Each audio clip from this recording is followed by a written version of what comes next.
for you to stop. Yep, no worries, thank you. Right, good evening, good afternoon, good morning, whatever the case may be. Good day to everybody anyway.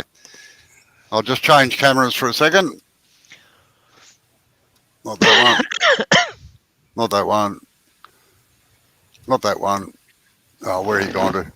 That's the one I want. Okay. Tonight's going to be a little bit different. I've actually been hooking up extra cameras for various things around the place.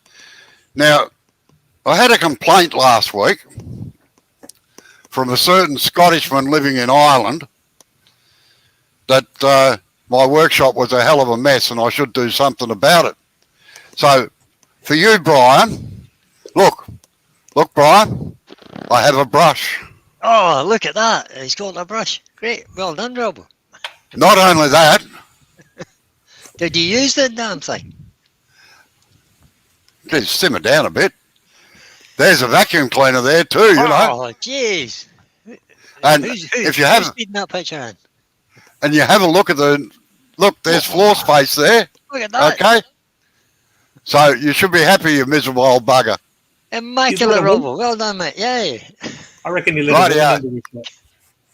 Well, actually, Go, Julie has to sweep up because I have a thing called Meniere's disease, and when I'm using the broom and I'm bobbing up and down, I get horribly sick. Oh, and that's my excuse, and I'm sticking with it. Yeah. Does she believe you? Yes, she does, because she's seen the results. And my cleaner lives over 5 kilometres away, so he can't get here at the moment.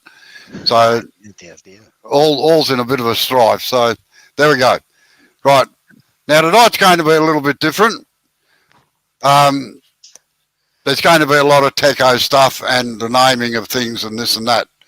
Now, over the last week or so, there's been a thing on Wood Turning International about ballast in lathes. Oh. Now, there are actually 2 B's to set up a lathe properly. It is ballast and bracing. If you don't have the bracing under the ballast, you're wasting your time because it's going to flex somewhere else. The forces on a lathe are absolutely phenomenal if you get an unbalanced bit of timber. And I'll just do a few sketches here to show you what I mean. Just got to make sure I get the right camera again. Okay. You might want to just duck to full screen to do that, Robbo. Yep, I shall do that. And I think we just lost Adam. All right, did we? Rightio. It's going to be a bummer because I can't see if he comes in when I'm up on full screen.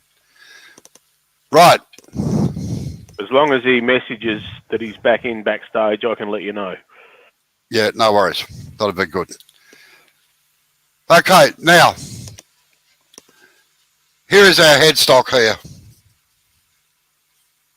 You move your camera down a bit, Robo. Sorry, I'll move the bit of paper. That's fine. That's perfect. It's too hard to move the camera. That's perfect. So, on this, we have a piece of wood. Now, say we've got a really heavy weight here. It may be that the log or whatever has been sitting outside and moisture actually goes down towards the base when it's sitting on the ground. So you end up with a heavier side than not. Now, when it's rotating in a vertical plane like this, we have a force that goes up and a force that goes down every revolution. Not only that, we have a force that goes across. So you've got it going sideways and up and down. But there is another force. If this bit of wood is a bit bigger and has the lump out here and none here, you also have lateral imbalance, where the lathe actually... Right. Just wait a second, I'll let him back in. Oh, come on, close down your mongrel thing. Right. Give him the most a chance. Right.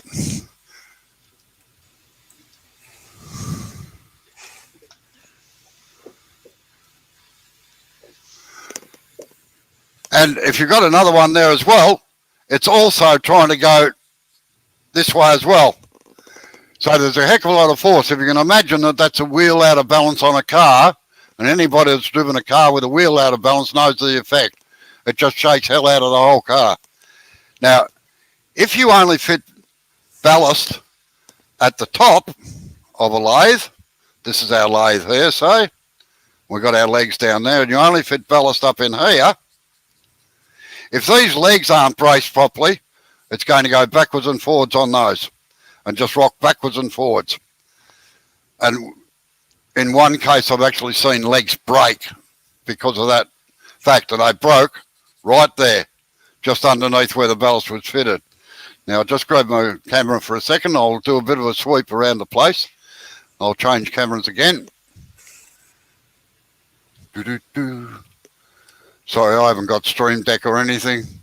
So, right. Now, this lathe here, just got a... It has a huge box behind it that comes right up to the base of the lathe down here. That is completely full of sand. It's nearly 3/4 of a cubic metre of sand in there, but it comes right up to the top. And it goes right down to the base, and it sits on 4 little feet. So that, in my opinion, is a well-ballasted, well-braced lathe. Now, we come across to Henry. I just got to make sure I get it. Now, you can see all the cross-bracing underneath there. Yep. I'll just zoom in a bit. That's cross-braced diagonally. They're 1 metre apart, all those legs. The legs are 70 by 70 by 6 mil steel, and then they're all braced diagonally in all around it and in up on the top. And there's braces, you can probably, you can't really see it, but there's actually webbing down between the bed every metre along there, so the bed doesn't twist or warp. Now, that lathe, believe it or not, only weighs just over a tonne. But with all its bracing like that, it does not move even with a 5-tonne log on it. And it's bolted to the floor. That's the other thing.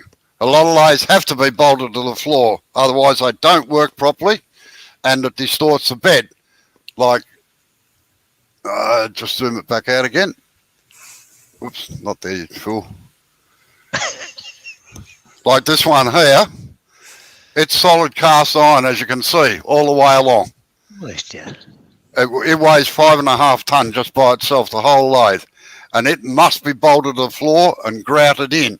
So it depends on the machine that you're using as to what you actually do to mount it. But cross-bracing and things on the legs are by far the best way of doing it to get a rigid thing. That little circle of fire in the background there is actually my heater. So, because it's a bit chilly over here tonight. So that covers that little point. Now, change cameras again.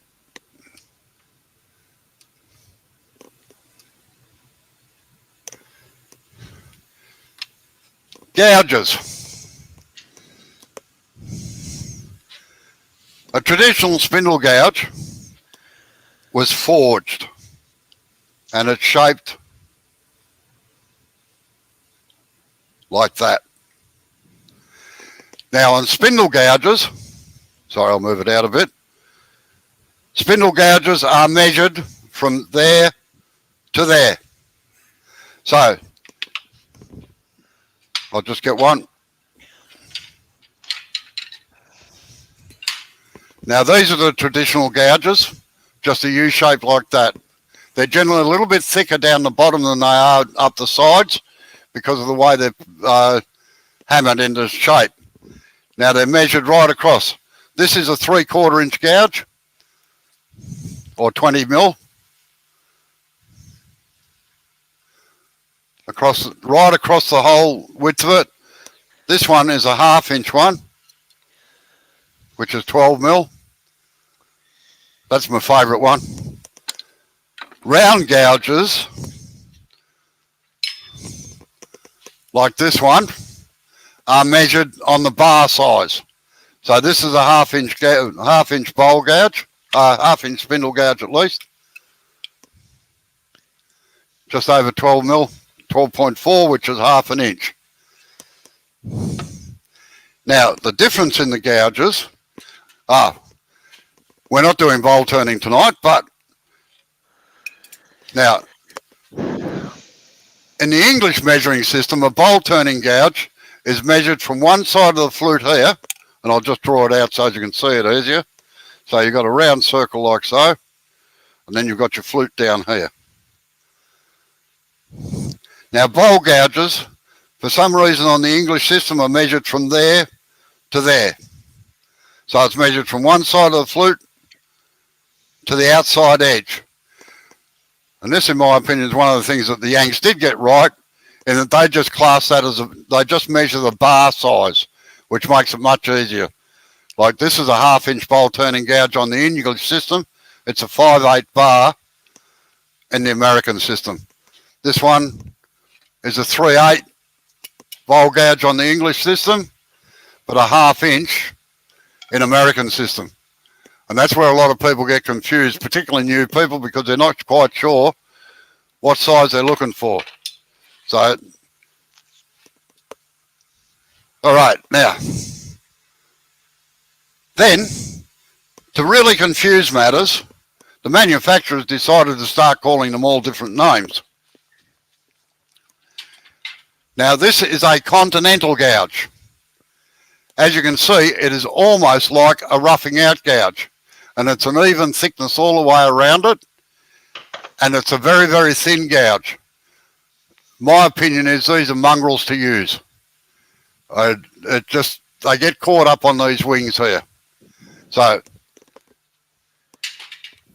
now, as I've said before, all my tools, with the exception of a few, are all marked, ground at 45 degrees across the bevel.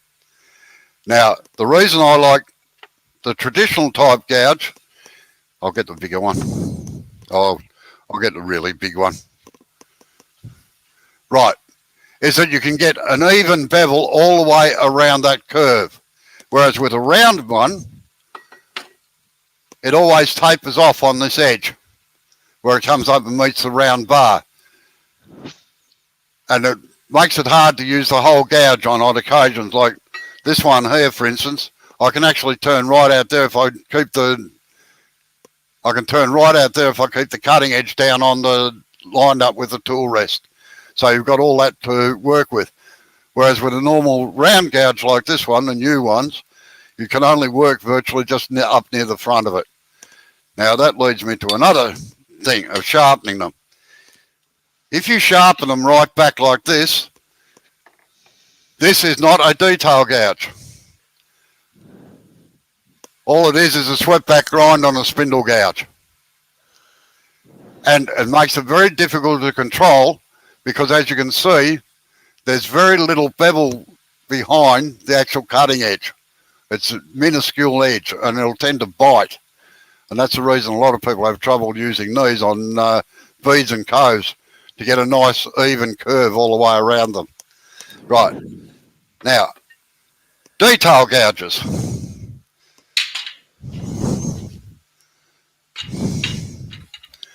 This is a history lesson. I'll just get rid of some of these for a minute.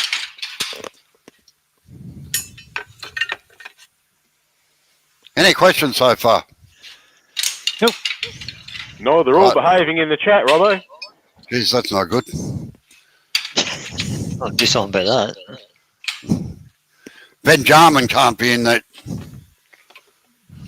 Correct. We've got Rob CP in here, so he's under control. Right. Now, detail gouges stem from this. This was called a long and strong. They're a forged gouge, and at one time, if my history reading is correct, there were 23 variations of this in size, starting from 1/8 of an inch up to nearly an inch. And all it is a forged thing like this. It's a little bit thicker at the bottom than up the sides, like a normal spindle gouge is, but it's in a U shape. Now these were used mainly for working a long way off the rest when you're doing billiard table legs or something like that, because as you can see, they're fairly strong right along the bottom. Now up until 1970, they didn't have bowl gouges, and they used to turn bowls with these particular gouges. The long and strong it was called, just long and strong gouge. Now of course when the wood turning fraternity or the wood turning workers were put out of work because of automatic lathes and various other things, and fashions changed and this and that, these were almost neglected until about 1970. And I would think it was Henry Taylor or Hamlet, Henry Taylor it was, came out with this. Forging takes a lot of work, but they can make them out of high-speed steel. Now this starts off life as a square bar. They round off this bottom edge here, and they put a little flute down the top.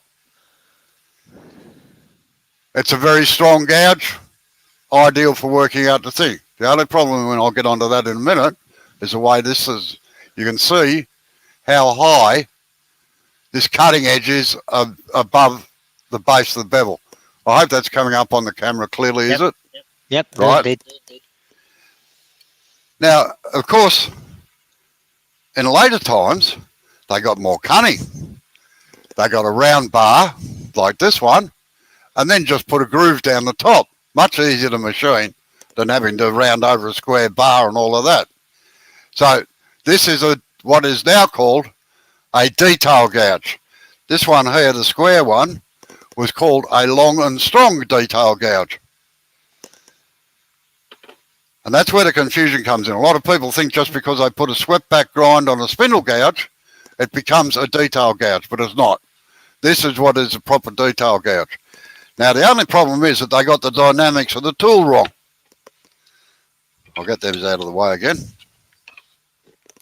I'll have to draw it. Now what defines a detail gouge from a spindle gouge is the height. So if we continue this around and made that a round bar, for instance, like that,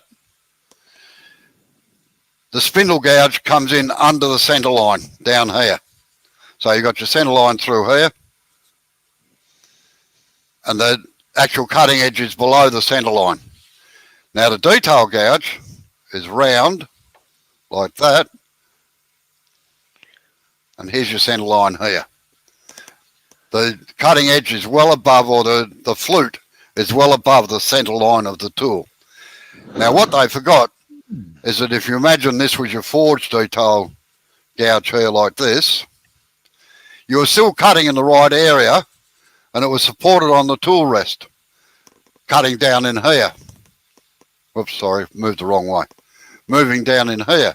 But what they've done with the round one, and I'll just draw it out again here. So here's your tool rest.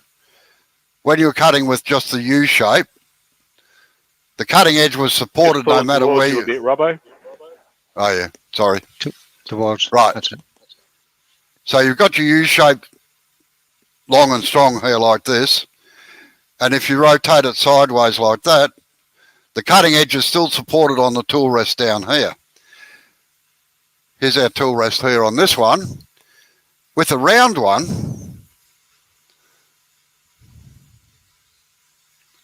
like that, once you tilt that over like that, the cutting edge is no longer supported. So it is a mongrel of a tool to use because it can twist in your hands. Because what a lot of people do to them is they grind them like this. Just got to find it now. They put a very long grind down along it. And they make this about 30 degrees or 60 degrees depending on which way you measure it. So it's got a very long bevel down there, and the wings are swept right back enormously, right back here. So if you're cutting here, it is impossible to get the tool rest down on this flat side to cut with, and it's even worse on the round ones. I think these came into being more for people who'd never taught it to use a skew chisel, because they could get a long, thin edge like this and get down into the base of things, like I said last week. So, rightio. That's a history lesson for you. Now, people have asked why I grind my tools at 45 degrees. There's a very good reason. It used to be called the 345s. Get rid of this out of there now. Just get rid of my garbage here.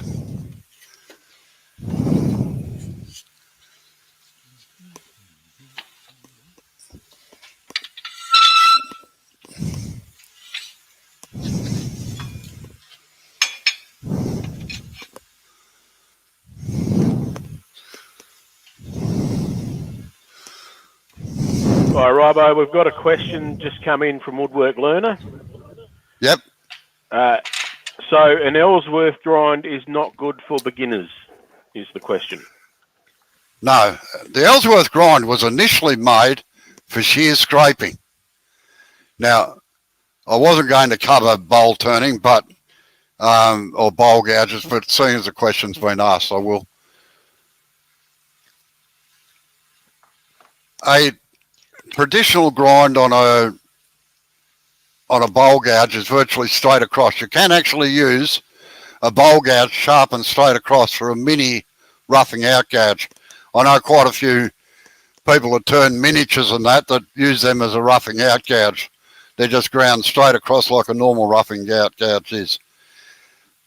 The Ellsworth, now, normally when I grind, no matter how far I go back, I have the side grind here nearly vertical up the side of the flute. The Ellsworth grind actually curls right in over the top. I'll go and get one, that's the easiest way.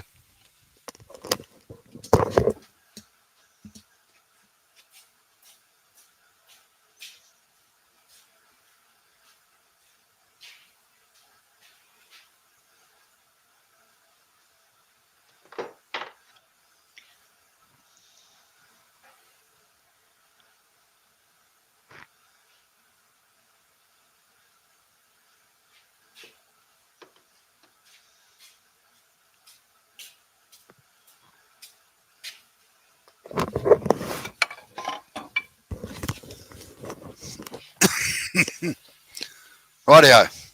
Now this is a long swept back grind on a normal bowl gouge. You can see how long it is. It's nearly an inch long down the side, 3/4 of an inch long down the sides here. But it is nearly vertical up the side. So if you put a ruler on it, it's nearly vertical on the flute there.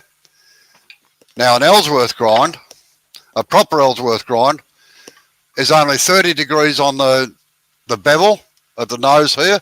It's got a very narrow bevel all the way around it, and it curls in over the top like that. So you've got to virtually use the chisel over, well laid over on its side to use it. Now I know a lot of people love these things. I've never been able to master it properly, but I suppose that's just the way it is. But that's the difference in an Ellsworth grind. Now, a lot of people call the Ellsworth grind a swept back grind. And yes, technically it is a swept back grind, but they confuse the Irish grind, which is this one. See the difference? Oh, wait on. See the difference in the bevel there? It only comes back about half an inch or so, whereas the Ellsworth grind comes back nearly an inch all the way down, and anywhere in between is just really a swept back grind. I'll ask Woodwork Learner, has that answered your question? Yes, he said, thank you very much, Robbo. Rightio.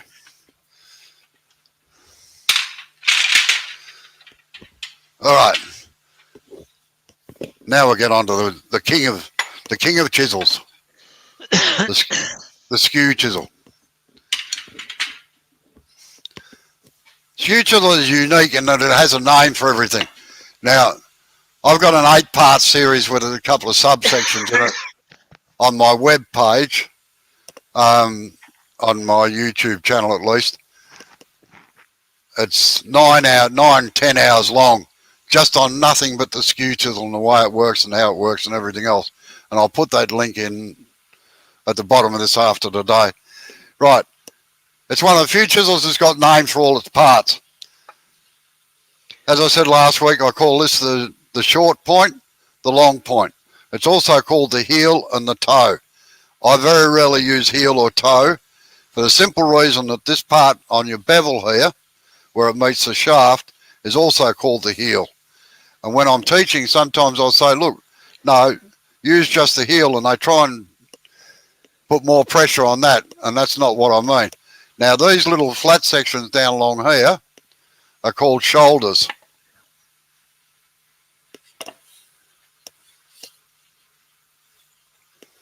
Short point, long point.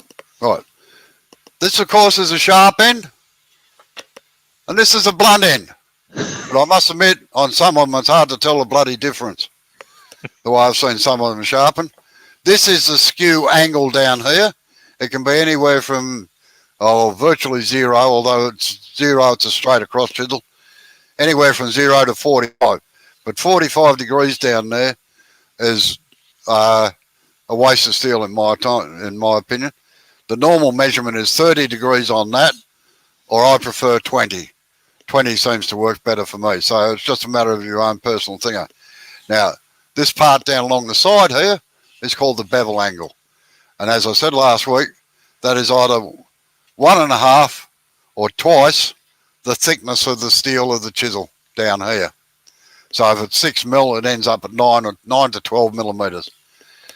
Now in softwoods, a long bevel grind is exceptionally sharp. Now that nick there is what happens if you run into the headstock or the chuck. This here is where it always falls if you drop it, always on the point. And if you do drop it or you damage this point when you're sharpening it, the thing will not cut properly at all when you're using the long point. So always make sure that that is exceptionally sharp on this corner. Now another thing that happens sometimes when you're sharpening them is that you'll actually get a burr down the shoulders here as well. So what you do is I don't worry about it, but you can get a hone and just run down there. Now on the subject of hones, I don't use hones on any of my tools except to clean out the flutes occasionally. I tune the chisels, and if you get a rectangular skew chisel, I'm not going to go into all the different sorts of skew chisels you can have. That's on the website. So, but always relieve these edges either on a linish or something like that. Now, a lot of manufacturers now are putting a curve on them, which is great. They work a lot better. I'm not even going to mention the oval skew. Worst thing ever foisted onto the wood turning public. Right.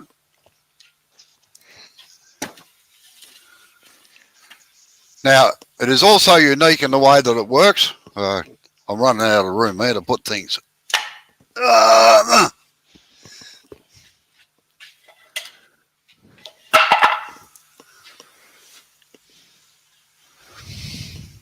Rightio, gentlemen and ladies, you can mark out your piece and put them into the lathe, please. Your bits of wood.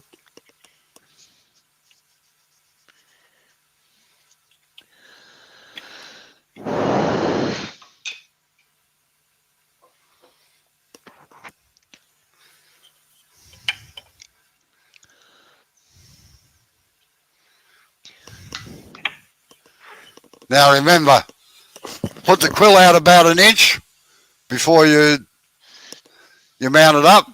Much easier just to work with the hand wheel than it is to try and move the whole lathe, the whole tailstock into place.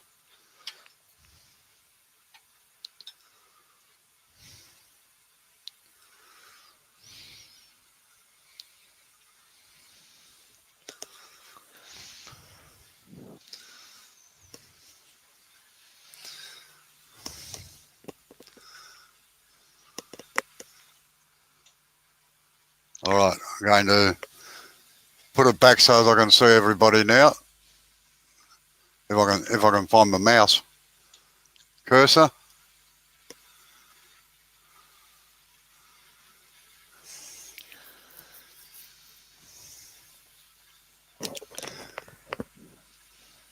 Right, anybody in there waiting? No. All right. I'll get you all up on the screen.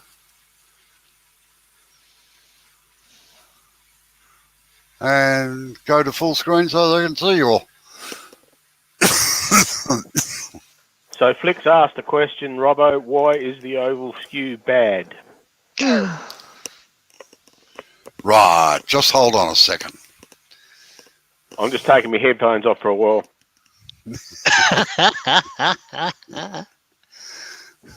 All right, I'll just go back to full screen again on me, all right?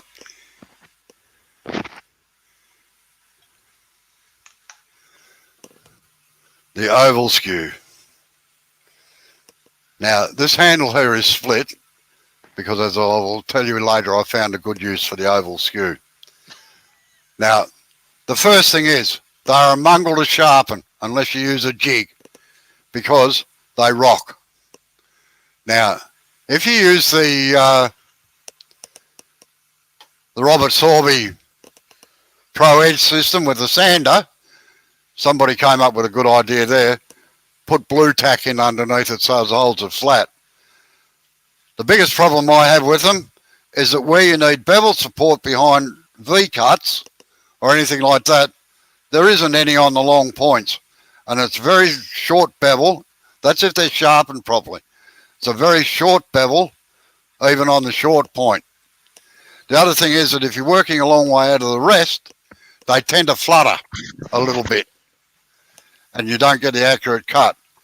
And the other thing is probably because I'm a bit biased in the fact that I was always raised on rectangular skews with a straight across grind like that. And it's what I've got used to.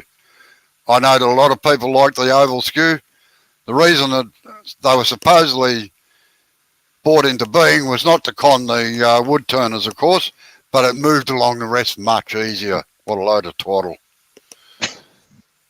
Now, the best use I found for these was that I got forced off the road in my motorhome 4 or 5 years ago, and it broke the bins underneath the truck. They're aluminium, and I had the door of one hanging down on the ground. I couldn't close it up, so this was great for cutting the rivets, so as I could get cutting the aluminium rivets off, so as I could get the door off and continue on my merry way. So they do have a use. Probably not the answer you wanted, Flick, but that's the answer you're getting. Can you open paint tins with them, Robbo? Yeah, they probably make good paint tin openers, actually. So Mark would be in his element there. Righty-ho. Now, changing cameras here again. Come on. Now, last week I touched on your body movement and everything. Now, all your movement comes from your hips down and your knees. And if the chisel starts at that angle, it's got to finish at that angle down there. And the only way you can do that is by moving with it. Now, I said there were the 345s and how I arrived at 45 degrees on the cutting edge. The first 45 was the flute, basically faced 45 degrees towards the direction of rotation. By 45 degrees, I mean that if that's 90 degrees like that, 45 is over there like that. The second one, and I'll have to change cameras again. Just making you aware, Robbo, Ben's just come in. Hi, Ben. Oh, g'day, Ben. The second 45 is 45 degrees to the ground like that. So you've got your flute at 45, angle of the chisel at 45. Because the grind on this is 45, it's got to cut at 45. And it makes it more comfortable. Now, I'll see if I can just get this camera back a bit.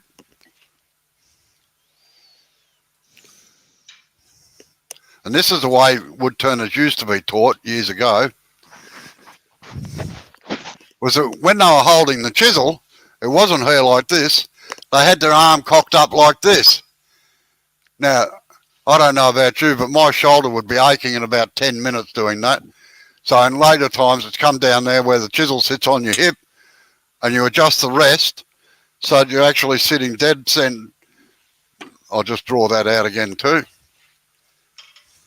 Like I said, I'm going to be doing a lot of drawing tonight, so, or theory stuff. Your ideal cutting place, find my texture again, for the roughing gouge or any spindle gouge or anything like that, is this is your centre line through here, is just above centre there, or on centre. You never want to come in underneath it, always up here. So your tool rest is the only part of the lathe that actually can be moved once you've got the timber locked in. So you adjust the tool rest to suit the thickness of the tool, your height, and the height of the lathe. Now that's another thing that I was going to say. Height of lathes. Everybody says elbow height, but there's elbow height and there's elbow height. And I'll have to change here again. Whoops, it's probably a bit far. No, that'll be right. Right. Now, if you have your elbow down like this, your elbow's down actually underneath the centre height of the lathe. If you place your hand on your shoulder with a flat palm, like so, hold on. Put your hand up there like you're swearing allegiance to the Queen. You measure the little crook in your elbow down here. And that's where your centre height should be. Should line up there. Now, I always like it about an inch above that because I find I get a sore back even at the elbow height setting. So that's just my thing. Bowl turning, you can come up a good 2 or 3 inches because normally you're leaning across the bed a little bit and you've got to get in there anyway. Now, your skew chisel, if that's there like that, your skew chisel, you lift your tool rest so you're actually cutting up here, nearly on top of the work. Now, because we're production turners, we don't move our tool rest. So we just keep it in the one place that's convenient for the whole time and just work at it there. All right, now the part you've all been looking forward to, rough it down. Gentlemen, start your lathes. And lady. And lady, sorry.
Right, Rob, can you hear me? Right, just stop for a minute.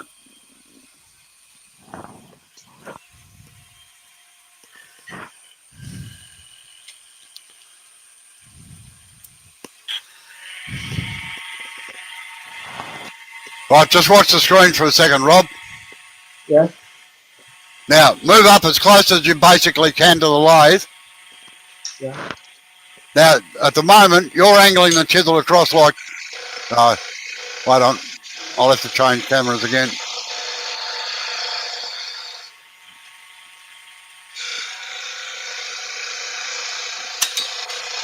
You're angling the chisel right out here like that. The roughing down, almost keep it dead at right angles. Sorry, I was trying to do a payment cut. Sorry. trying to do a finishing cut. You know, Yeah, what no. you said about last week. The finishing cut is the last 2 cuts. You just get rid of the rubbish first. So, like this is the size of a cut.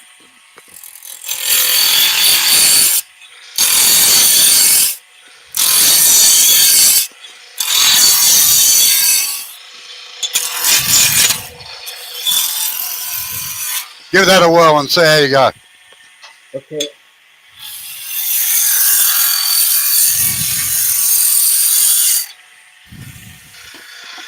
It's only waste. Get rid of it.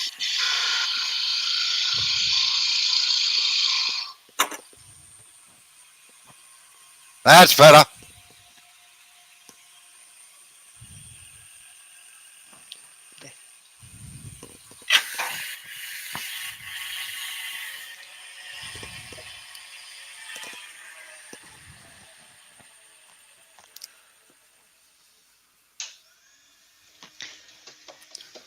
While they're doing that, I'll have a slurp on my cup of tea now.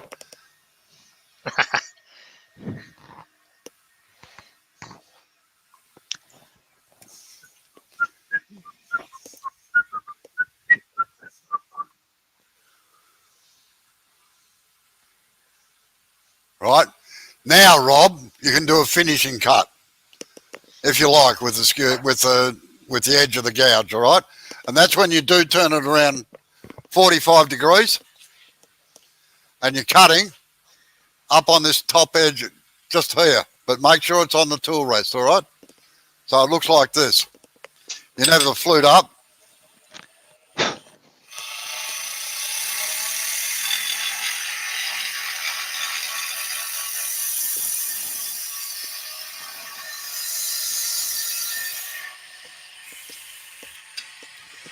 All right, everybody practice that one.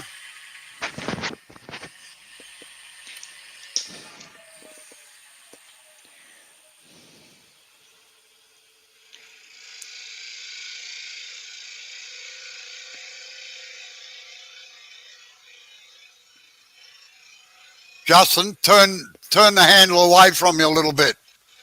Take half a step to the right-hand side. Right, that's better. It should be facing the timber at about 30 to 45 degrees.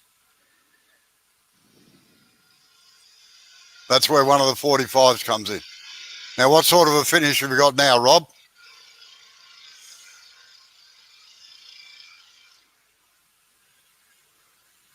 How you going there, Adam?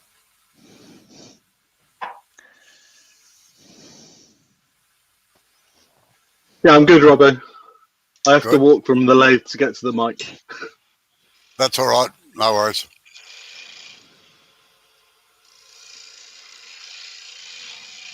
That's looking pretty good, Rob. And Adam. Just increase the angle a little bit, Brian. So the bevel is actually sitting on the timber.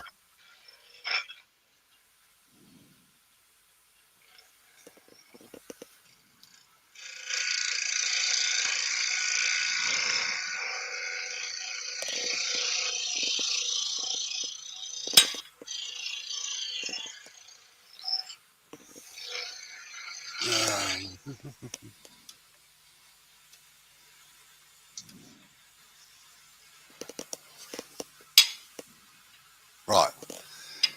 If you get the angle away too far, just have a look at your screen, people. Hold on, I'll go out to full screen again.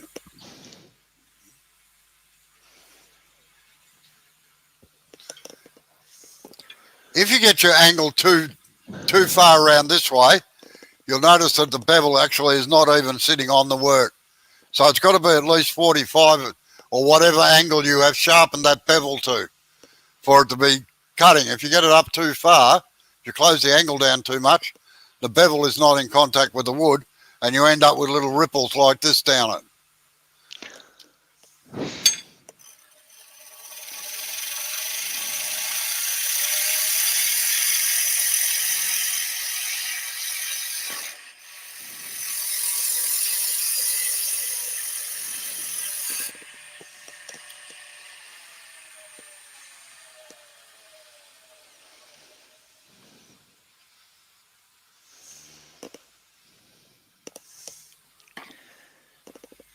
Okay.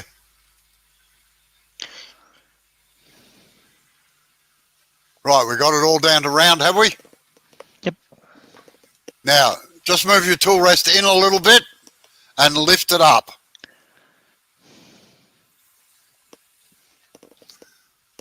Bring the tool rest up just about either center line or just above. Now, this is one cut we didn't do last week, but we're going to do it this week.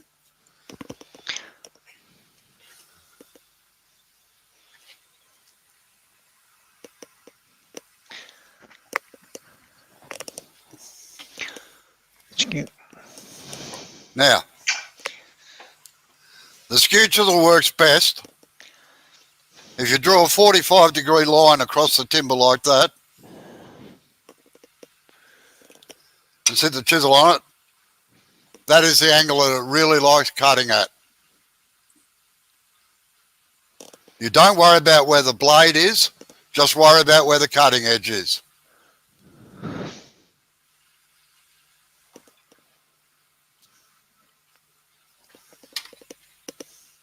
Right, now this is called a planing cut.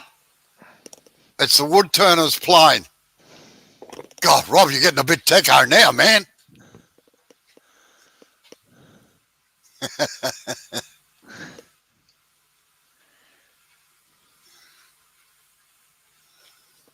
All right, and it's done. I'll just get the big skew chisel so you can see it.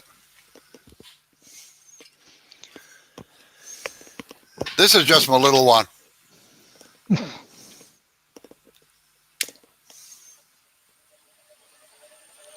So you put it against your hip, hand on top, bevel in contact with the timber, and maintain the angle all the way down. Same angle all the way.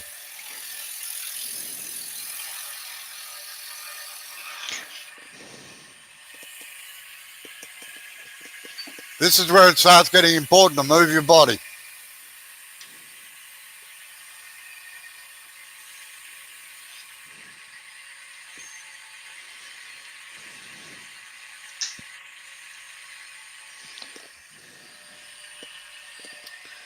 We're just going to duck in there for a sec. Robbo, I've got a couple of stalkers have just dropped in, so I'm just going to say good day to Paula and Ruby, who are over in Narracourt. They've dropped in because they're stalking me, apparently.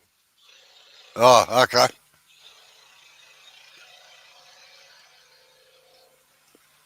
Just slow down and traverse a little bit, Adam.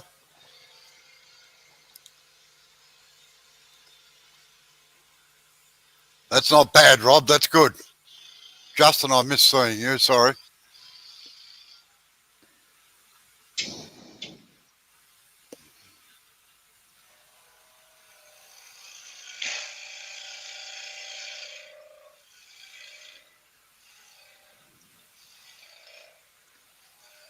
Move your body, Rob. Stand up closer to the lathe too. So you've got the chisel handle braced against your hip.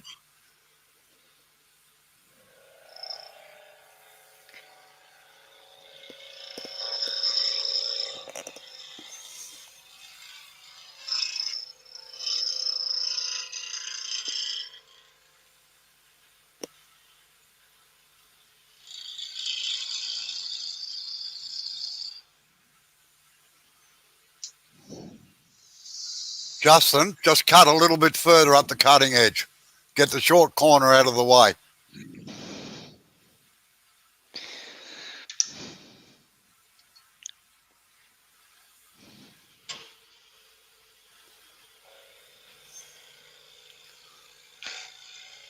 That's a bit better. Just bring your handle around closer to your body a bit so you raise more of a shaving.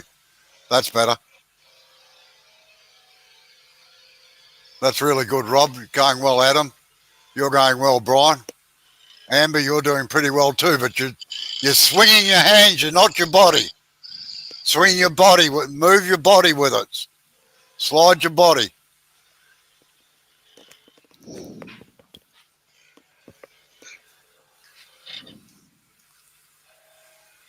No, you're still moving your body away from your hands. Lock it in.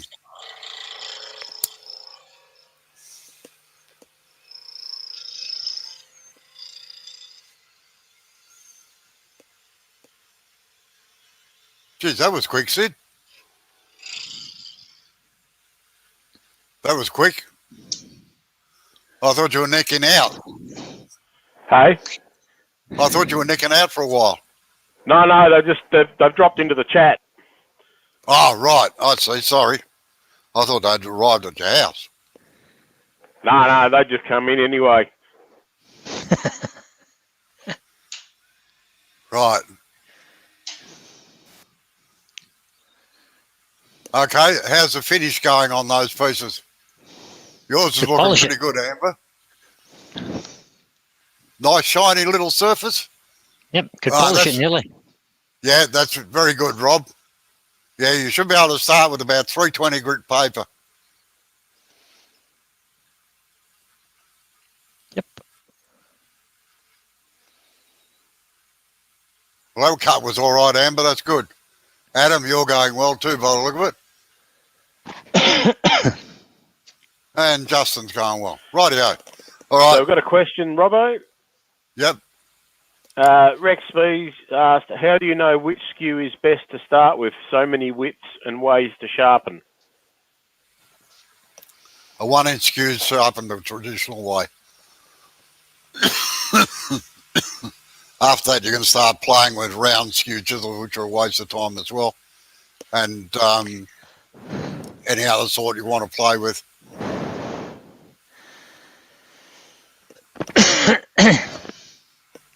Just a supplementary question from me, Robbo, because you hear a lot when people or look at people sharpening skews. What grit do you use to sharpen your skew with? Because people are saying they're going up to 400 and more. Yeah, 80. I use 80 grit. Have done for the last 50 years. I'm at 120, I think. Yeah, 120. Yeah, I have 120 in mine. Yeah, 120 is not a bad compromise, actually. But any higher than that... Chris Pouncey from Sorby, Chris Pouncey from Sorby came to do a demo at Colchester Club, and he said, don't go higher than 120 with their high-speed steel, because it can't take an edge. Well, that's not the primary reason. You're just wasting your time. It loses the edge too quick. You're dead right. Like, you got to consider that in a minute at about 3,000 revs, you've travelled over a mile of timber.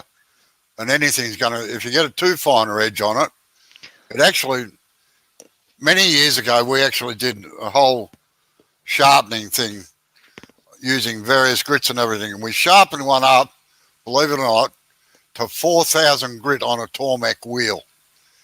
And man, you could send a reflection to the moon and back with that. It lasted the least amount of time of any of them. And it didn't actually, what it actually did was it mushroomed the end of the chisel. It mushroomed the cutting edge. Right, how are you going there, Amber? Okay, rightio.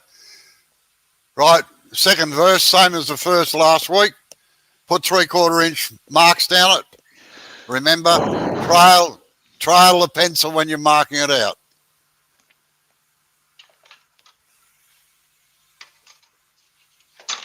What's 3/4 of an inch in metric? 20 millimetres. 19 mil.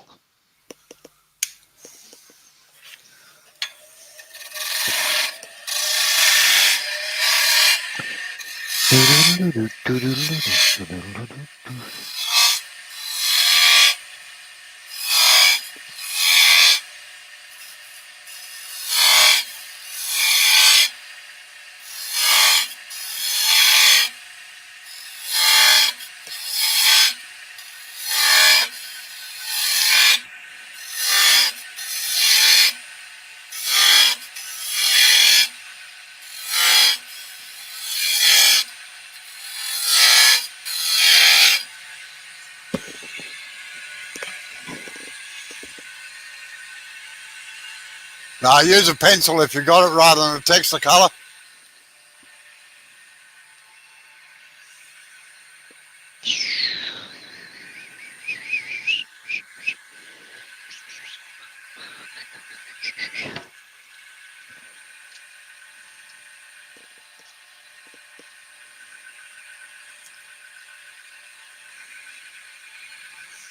I was just about to yell at somebody. I thought they'd preempted me. And it was me. Yeah, you gotta watch that bloke in the top left, Robbo. He's going ahead of you all the time. Yeah, I know. He's a mongrel, isn't he? He's jumping the gun. Make sure you trail a pencil, Amber. That's it.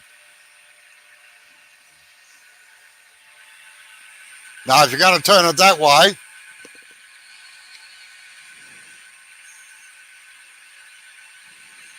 That's close now.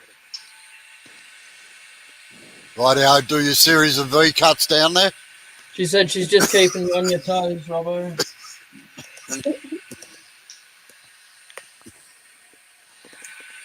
Yeah, that's not hard to do.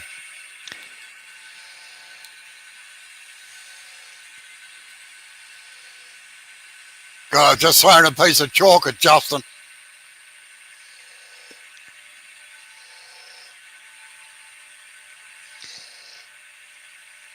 Our third grade teacher, Mr. Hughes, was fantastic.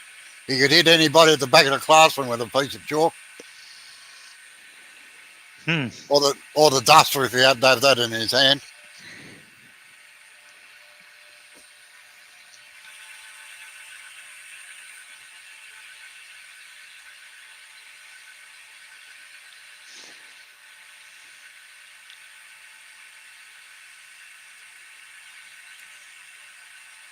Make sure the chisel is vertical, Amber. Thanks, Jay. And remember that you're only cutting on the extreme long point.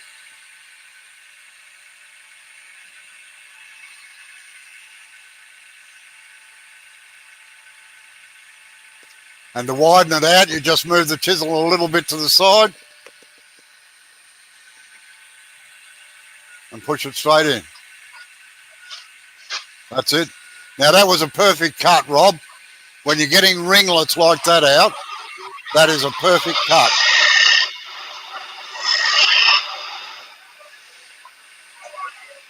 There is a suggestion in the chat, Robbo, that you might have got hit with the chalk quite a lot. No, actually, I didn't. Maybe it was quick. Sorry, what are you showing me there, Adam? Nothing, Rob. Okay, that's all right. I've turned my mic on. That's the only difference. Ah.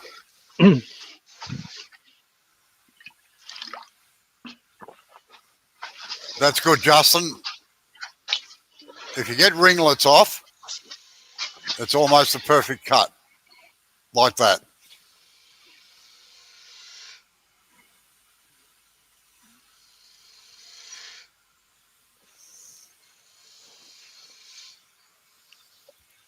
Oh, well done, Brian.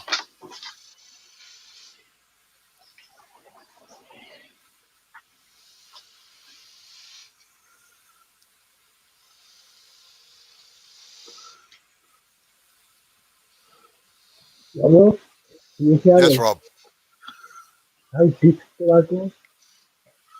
Yeah, just widen them out a fraction. Make another cut. Okay. The ones towards the tailstock look pretty good, but the ones on the headstock just need to be a bit deeper. Yep.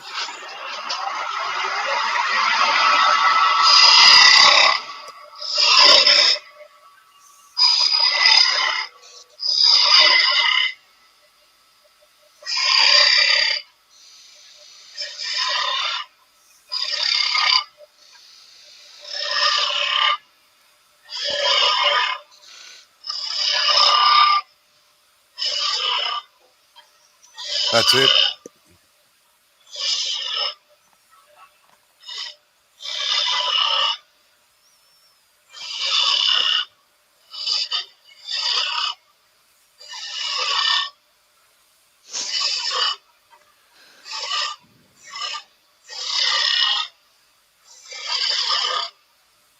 Yeah, make sure you get the point located first, Adam. Otherwise, it'll just slip sideways. Yeah.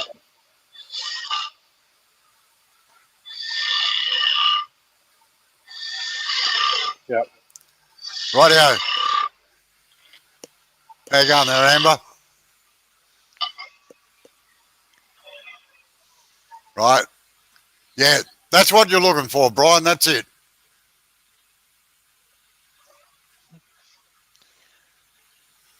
See, that's half a captive ring without trying. It is indeed. Good All right. Lord, Brian, did you just throw that on the floor? No, threw it in my extractor hood. Underneath your hand, there's still a bit on the lathe. Oh, Just no. Get rid of it. Get rid of it. Please. There you go. Right. Right. Every second one, put a line down the middle. Remember, every second one.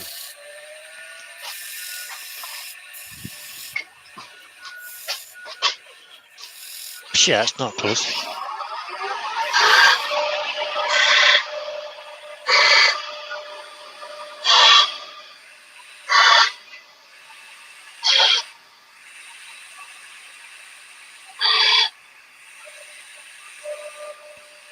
Now do it while the lathe's running, Rob. It's much easier and quicker. Just remember to trail the pencil, that's all.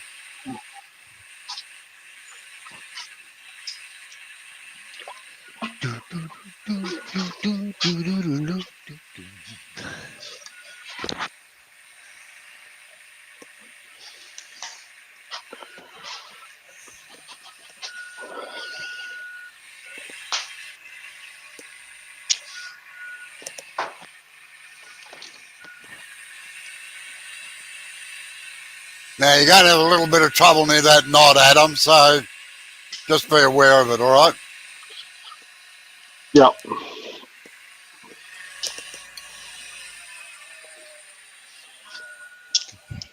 Good call. Right.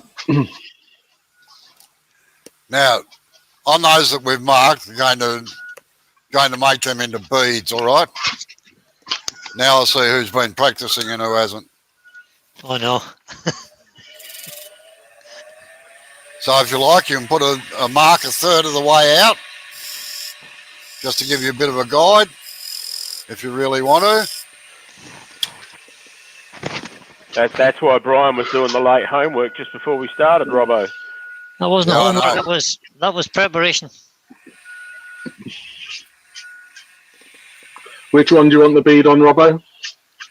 The ones with the First black one or line second on. one? The black line one. Okay, cool. The black line adds as a guide.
Rob, are you using the short point or the long point? Right, yep, it's all right. It's a deceptive camera angle, that's all.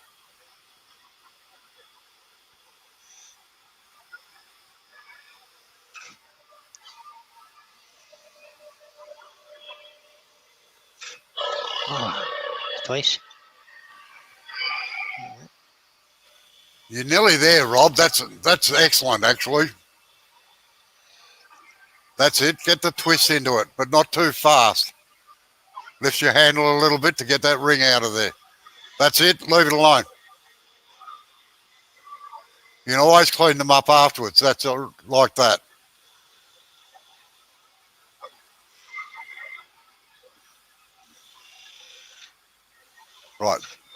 Leave that alone. No. Which one is? Oh, yeah, righto. Sorry.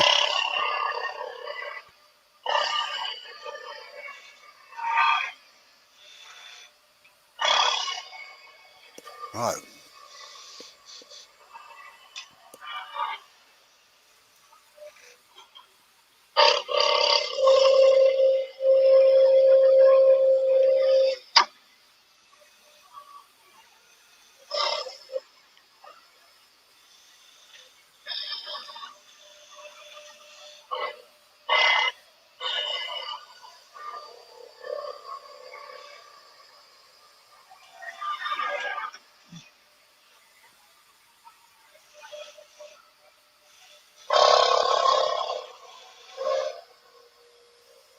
I saw that, Justin.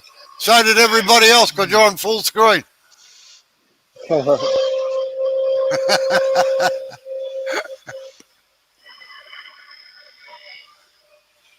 You got the method right. Just slow down the rotation a little bit.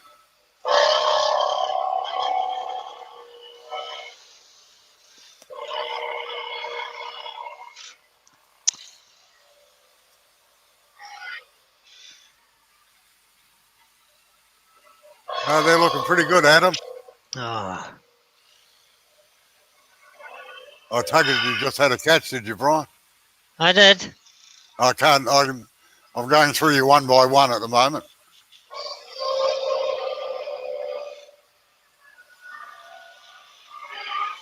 I did stop the chisel. Should keep it moving. Stopped it. Just Yeah. Right, that's good, Adam. there we go.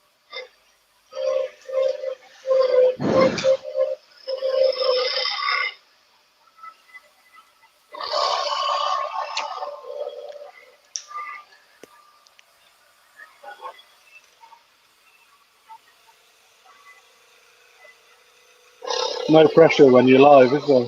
None at all. No, none at all.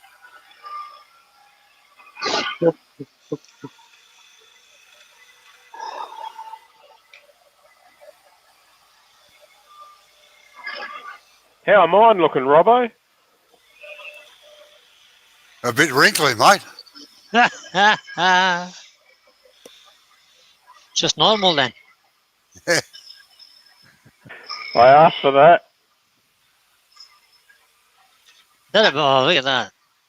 They're not just what we. Mongrel. Which point are you using, Amber? That one. I can't. That one. Right, okay. Good point. The short one. What was that? Short there, point. kid? Yeah, short point. What was Rightio. that comment? Okay, keep practicing. Now, let's see you do a catch now, Brian. You're going to be on full screen. Ah, gee, thanks.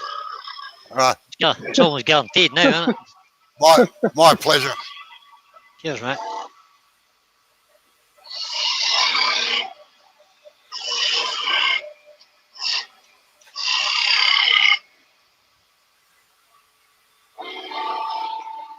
Right.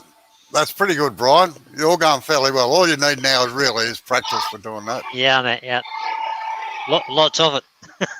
Yeah. And I'm glad to see that even Rob looks a lot happier these days too.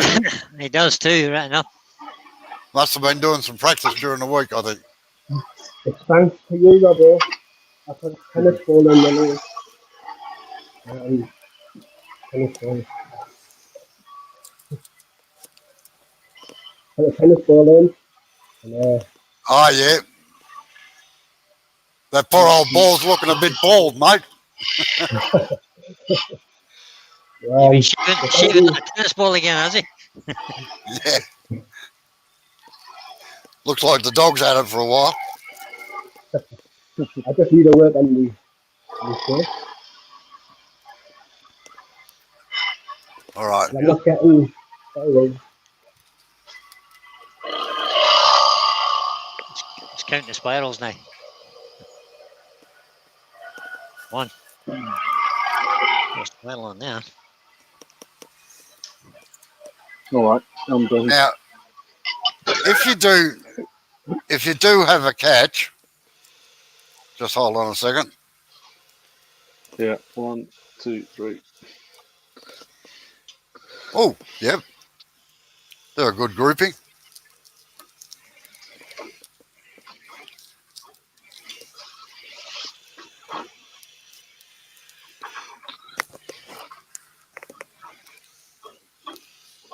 Just bear with me a second. If you have a catch, turn the lathe off. Now, this is a deliberate catch, all right?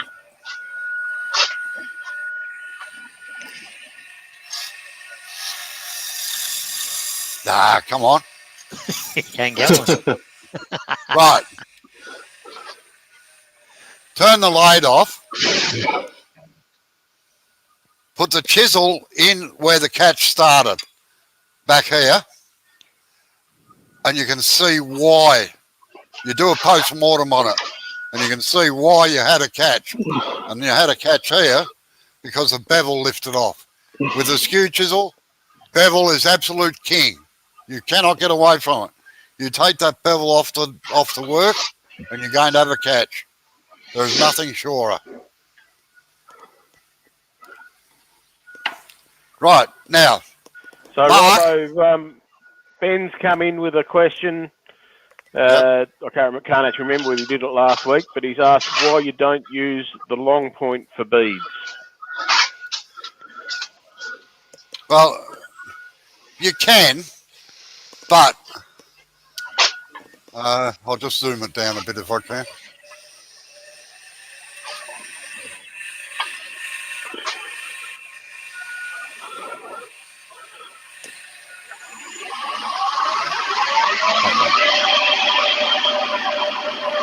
Right.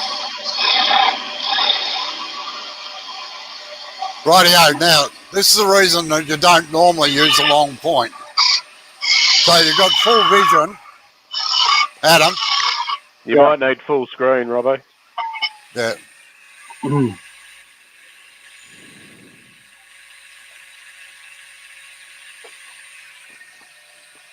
Right. That's the one, I think. Or is it this one here? Yeah, you're on the right one. Just zoom it back a little bit. Yeah, I will. Yep, Right. that's it. Now, using the short point, you've got full vision, and see how far the chisel, trying to do it in slow motion. And you can see how far the chisel moves around. Now, if you try to do it with a long point, you've got the chisel right out at a massive angle out here to get it in to start cutting, and you've got to swing it around, and you're only balancing on a minute part of the bevel here. So it's far easier to use the short point and just take it straight over. There's not as much swing in the handle for starters. A lot of people do it with a long point, but they're tracing it more than they are actually using the chisel to do the work. They're sort of turning it around like that rather than just swinging the chisel over to get a nice curve on it.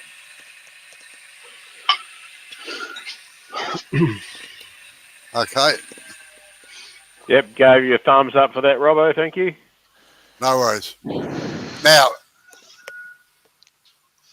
on the ones in between here, geez, I've stuffed that up. Just give me a chance to catch up for a minute, please. No, that's it. You're fired.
Now I'm going to leave that one like that with a fuzzy bit in there.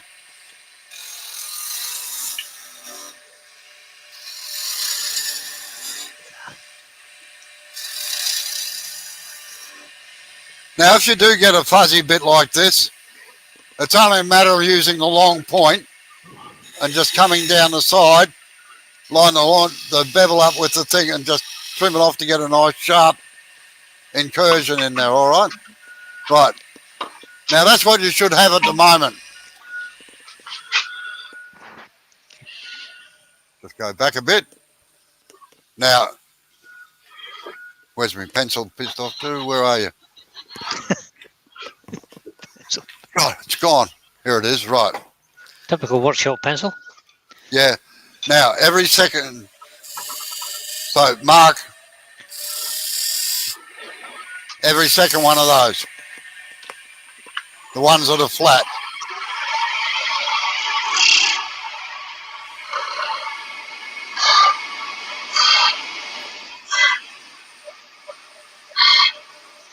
Da, da, da, da.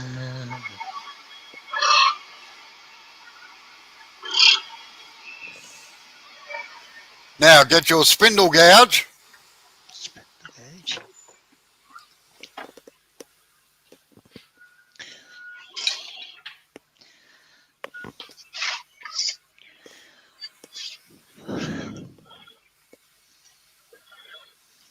Now, I'll just put me on full screen again. Just watch the screen for a minute, folks.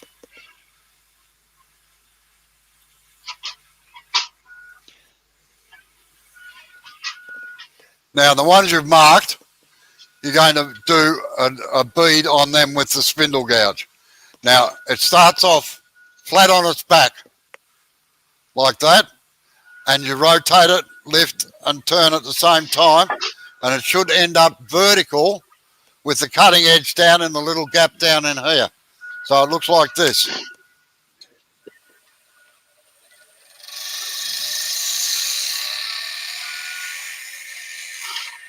Then back the other way. All right, so flat on its back.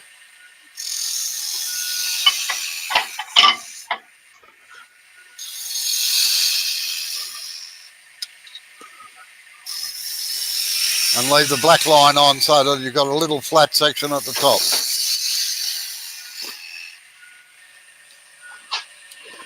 Right.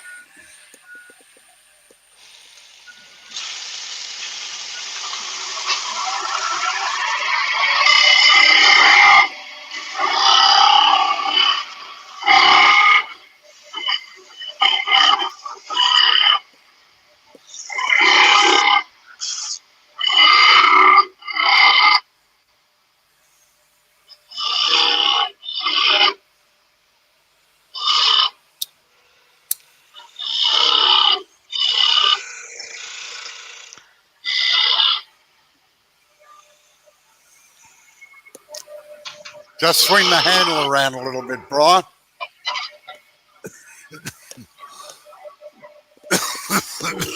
Yep.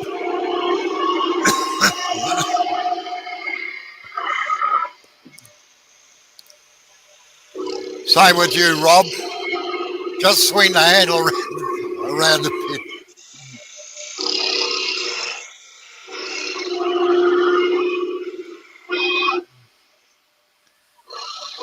Rob, when you're doing that side,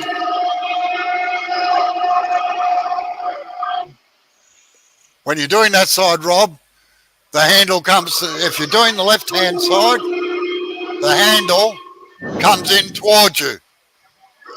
If you're going on the other side, it goes away from you. Yeah, that's it, like that.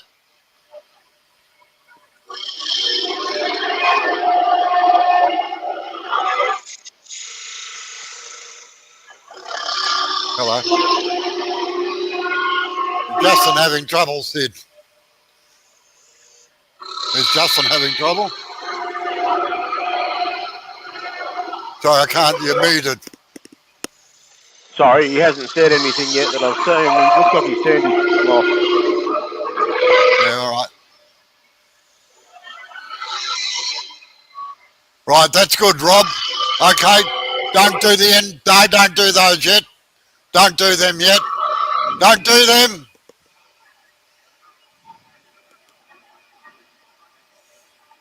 You should end up with 3 flat ones on the...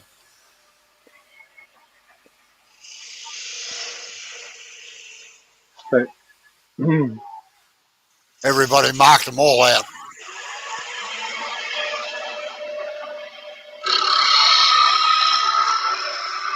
They weren't paying Right. attention, Robbo.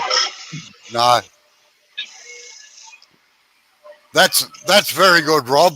Going well. No, don't do that. Don't do that one. Don't do them. Stop. Sit, boy, sit. Sorry. No, that's all right.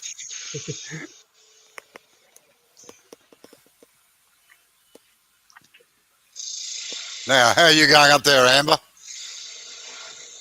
Okay, good.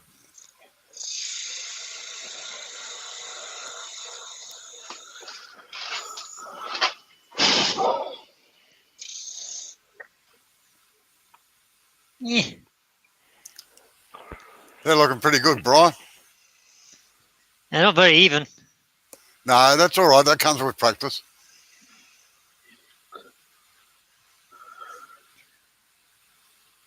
It's like driving a manual car, getting the coordination between your feet, your hands, and the gear lever and the clutch. So Rex says you need some chalk, Robbo, so you can throw it. Rex does, yeah.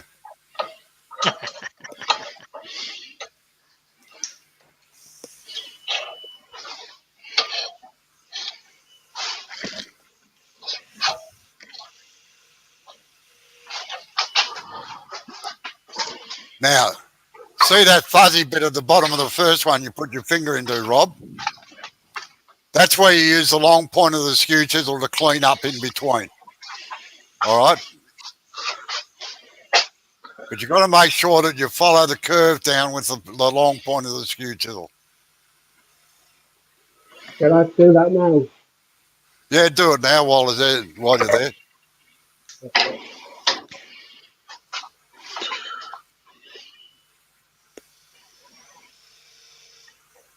You got 45 degrees on your spindle gouges, Robbo, do you know? Sorry? What bevel do you have 45. on your spindle? 45? 45. All my tools, with the exception of a few, are all 45. Cool. And they're round nose too. I didn't see your spindle gouge, so just give us a look at it for a minute.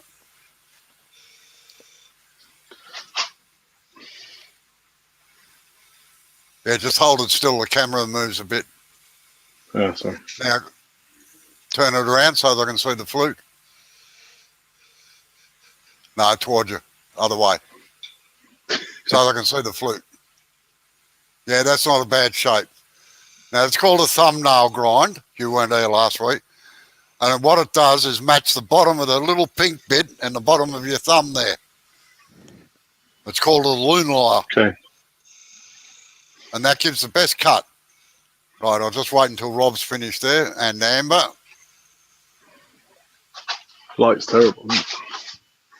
And the Irish Scotsman. What? I'm just playing on the end here.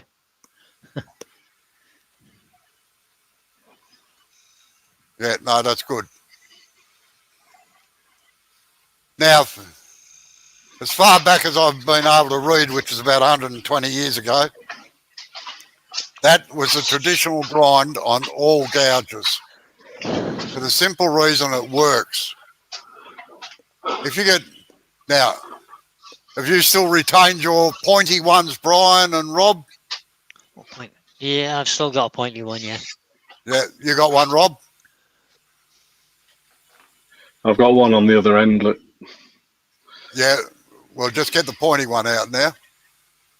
No, just give us a look. No, you've reshaped it, Rob, I think, that from last week. Right. Now, the two of you that got pointy ones, try doing a bead on one of the blank. Just one, of the square section ones, all right?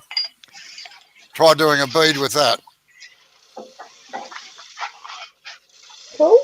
What tool are you talking about? No, you haven't got one, Amber. Don't worry about it. Okay. Yeah. I'll just keep practicing. Well, that's one we have to acquire from Robbo's house, Sid. I'll keep that one in mind. Right, go for it, Adam. Just on one of them.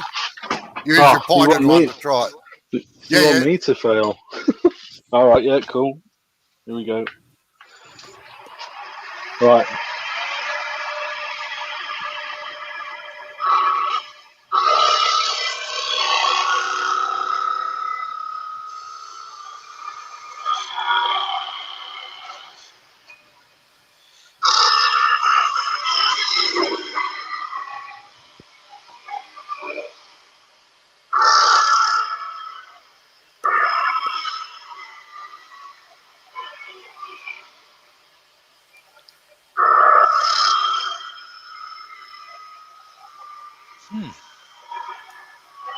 See that? Okay. Right. Now, the two of you have probably found that you had to make 2 or 3 or 4 passes to even get it to Yep. start curling round. Actually the using reason. more like a actually using more like a skew, I think, just off the wing. Yeah, Well, it's a much, yeah, that's about the it's a much more pointy bead as well. And I didn't turn Yeah, my they hand tend any to- different. Still from Yeah, 12 they tend to dive in. Yeah. They tend to dive in. That's the problem.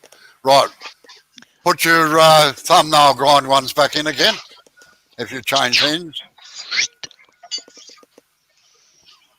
Yeah.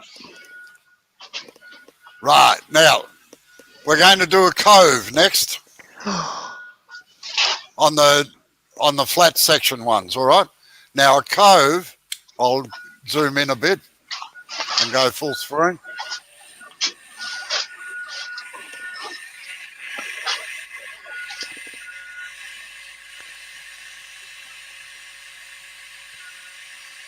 Now, a cove is the opposite of a bead. Zoom out a bit. Whoops, not that way, you fool. There. So, you started with a... Who's making a noise? Not me. So, with a bead, you start with a flat on its back, and you end up with the flute virtually completely shut when you get down to the bottom.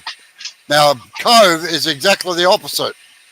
You start with the flute completely shut, and you're operating straight on the point of the chisel to get bevel support. So once you've got that, you put it in, you twist it around so that it ends up flat on its back. And you work at it from side to side until you get the depth that you want. And the final cut should just take that center out. Don't go past the halfway mark, otherwise you'll tear the edges off. So give that a try.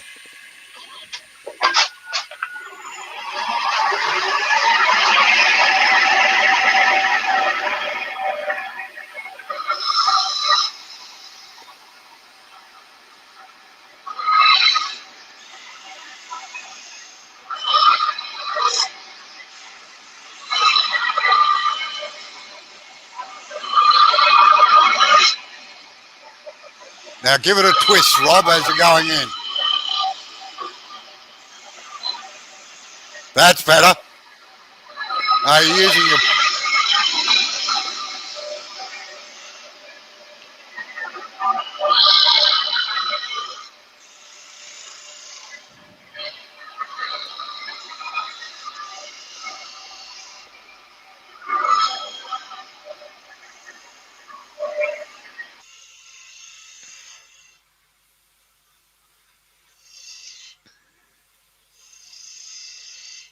Right, just everybody switch off for a minute, please.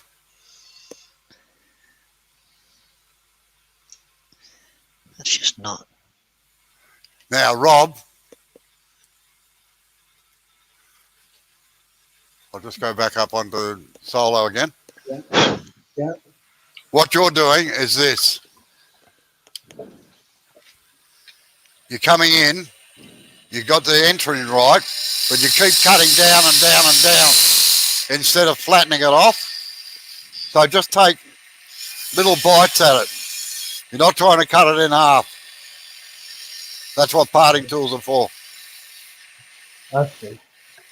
All right? Give that a whirl. And don't forget to twist it over. I don't have any flash left. So just make it. Sorry? I don't have a flash left. That's the last one. All right, right. I make one here. Yeah. All right, just get your roughing gouge and just knock the tops off a couple of them.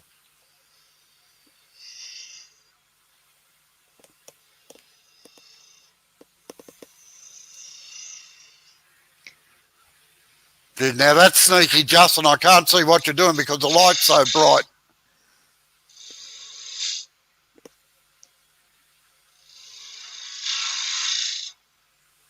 That's why he's got the name the world's worst YouTuber. Yeah. He's busy ignoring us too.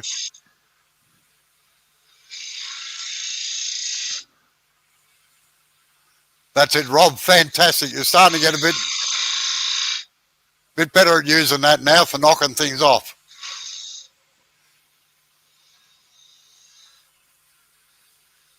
Right, now start twisting and that's better. Good.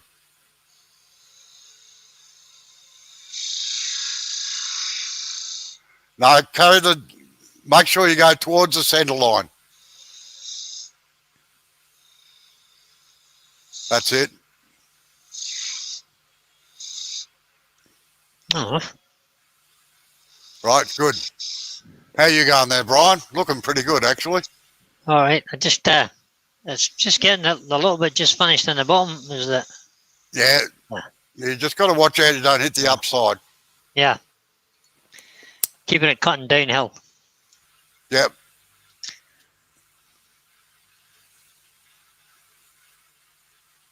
I saw that, Rob. It's a little bit rough in the bottom, but I think that's maybe the grain on my tool. It's not quite right. Yeah, sandpaper generally fixes them up a little bit too, but the idea is to try and get them.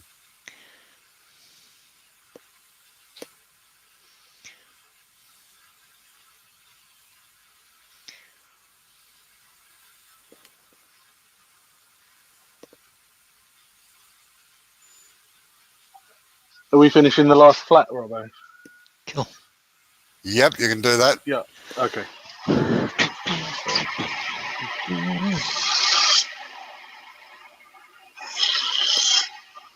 Now, how are you going up there, my dear?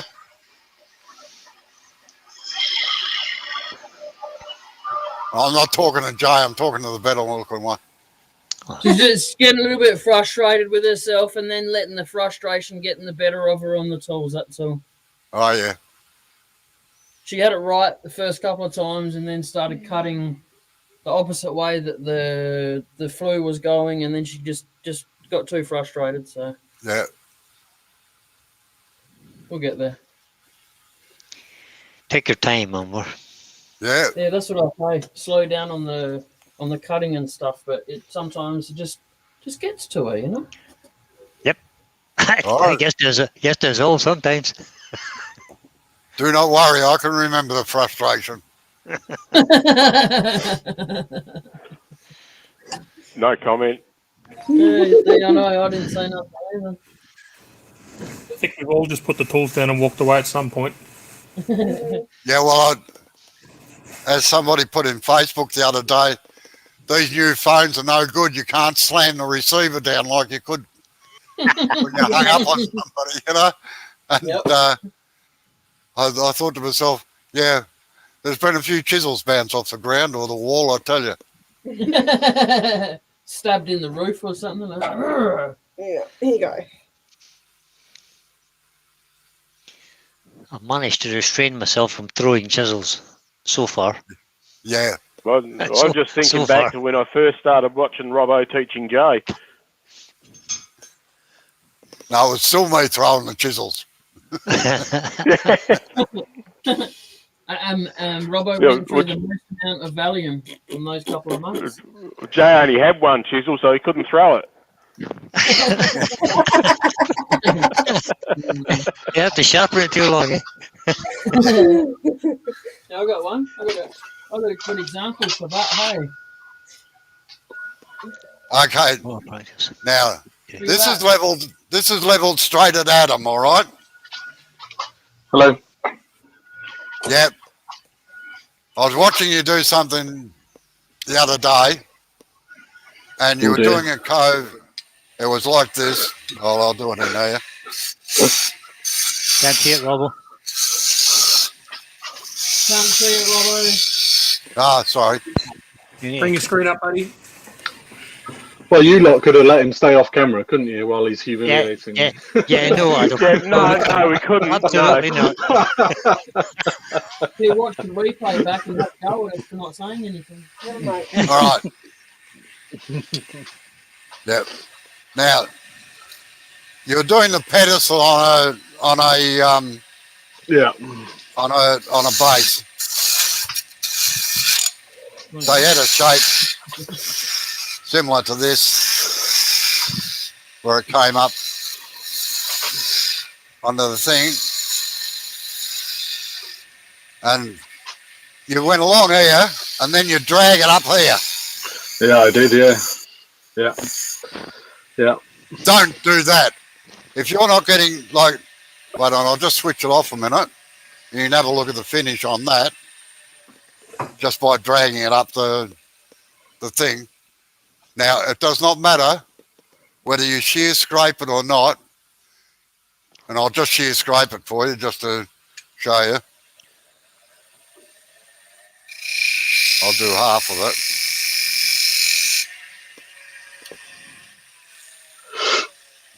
It still doesn't give as good a finish as what the gouge coming down the right way. So you can see how it's all torn down along here and everything. Whereas it should look, always work from the top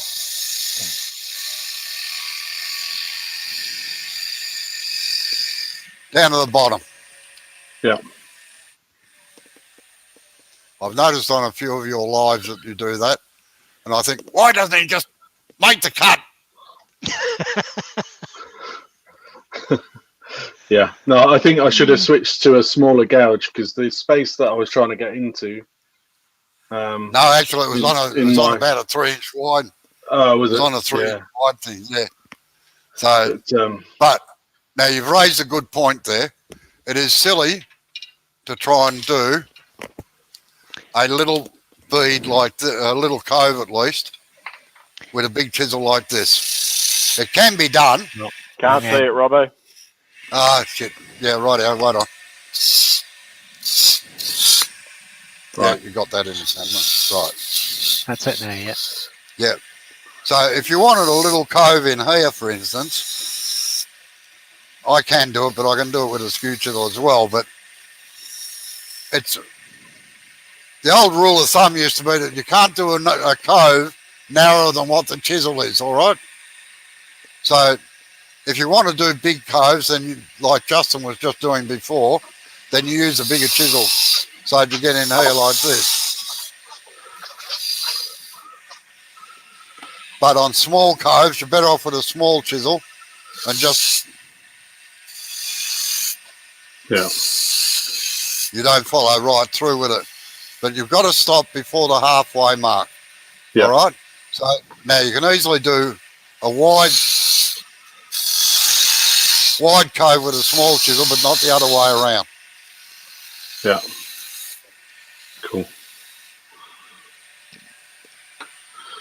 Okay. Thanks, Robbo. And Ben, you need to be careful saying things like that in the chat because I'll repeat the one you said earlier on if you're not careful.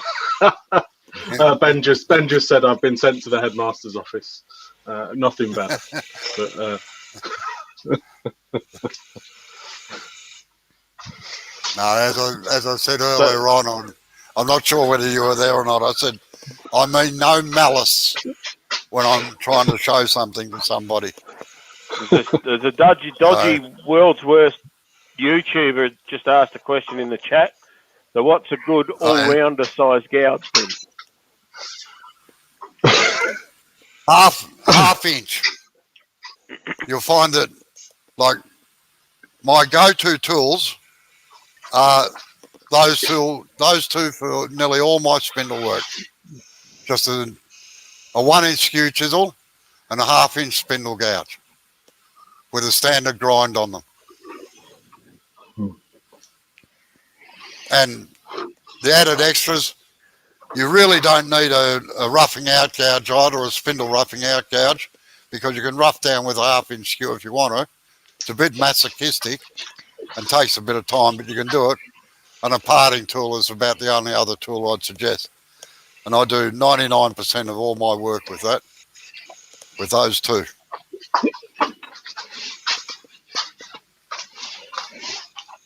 I can lip read, Amber.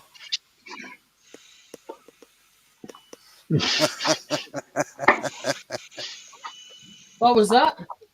I said I can lip read. Can you? What am I saying? No, she's getting a bit tired, to be honest. No, that's fair enough. Look, it does. It requires a lot of concentration to keep the pace up all day, I'll tell you, or for an hour or two. The practical's fine. It's the theory she gets bored with. Yeah. But I did like using the little gouge to do Spindle to do the beads with. That was heaps better than the skew. Yeah. Yeah, that's why most people throw the skew in the corner when they should practice more with the skew. Well, I like the skew, but it's just not as easy. And I once had an apprentice. Oh, I had 27 of them over the span of my working life. And this kid said to me, he said, "Why the hell do I have to go to school to do all this theory work, you know?" And I said, it's like this. He said, "I can fix cars." I said, "Until you know how things work, you'll never be a good mechanic, because you've got to understand how things work to understand how to fix them properly." So Google it. That's my answer on everything. You get a smart ass, it'll just say these days, well, I'll Google it. Okay. Well, we've been going for an hour and 3/4. Yeah. Now I'm going to take a 5-minute smoko break here. And if you like, you can keep practicing beads and coves if you like on that piece of wood. And I'll just keep watching. That piece of wood's been thrown out the window already. Well, it has here. There's an old fire. Yeah. No, I'm going to knock it on the head. I walked to my mum's house today, and I haven't done a walk for a while. So yeah, no worries. So I'm a bit knackered. Bub's a bit knackered. Yeah. But thank you, and I did learn something. Bye, Amber. Bye, Brian. See you, Amber. Thanks for joining us. See everybody. See you, Amber. See you, Jay. Good night, good evening, wherever. Bye. Yeah. Okay, you can leave now. I can leave now.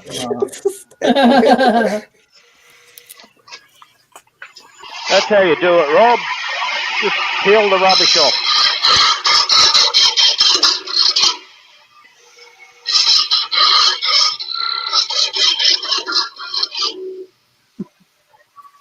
I think yeah. You're starting to enjoy. You're starting to enjoy yourself now.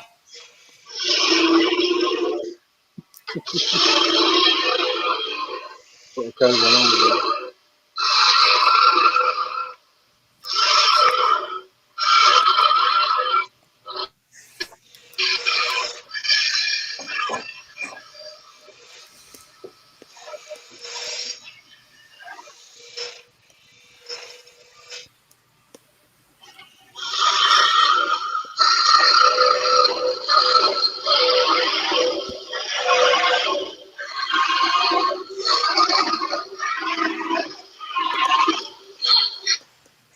Adam. Yeah. Adam. A quicker way to rough down when you've You're got gonna tell things me I like needed this. that now, aren't you? A quicker way to rough down when you've got things like this, like bumps and lumps like that. Do this first. Yeah. With your spindle roughing gouge, do a peeling cut. Yeah. Because what happens when you try to rough it down going along, you fall into all the lumps and bumps.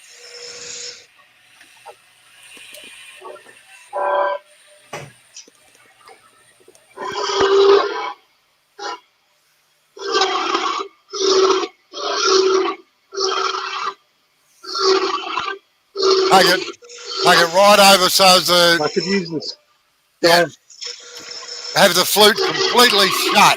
Can I use the skew in the same way? You can use the skew the same way, yep. That's called a peeling cut. Yeah. I get the big one out.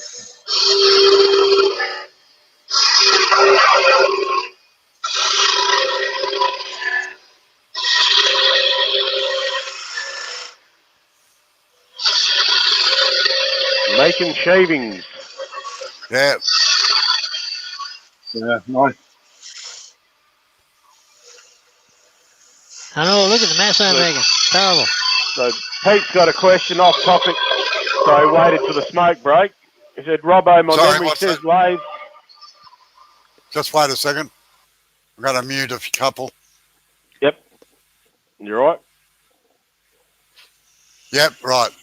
He said, Robbo, my memory says lathe used to be slower. Am I right or just imagining it? The relevance is the changing tool shape of the last 20 years or so. Sorry, you'll have to read that out again, Sid. So he said, it's off topic, so he waited for the smoke break. But Robbo, my memory says lathes used to be slower. So I'm talking, I guess he's talking about the revolutions. Am I right or am I just imagining it? Relevance is the changing tool shape of the last 20 years or so. Right. Yeah, you're imagining it. Most early lathes had a speed of at least 2,300 because it was all spindle work.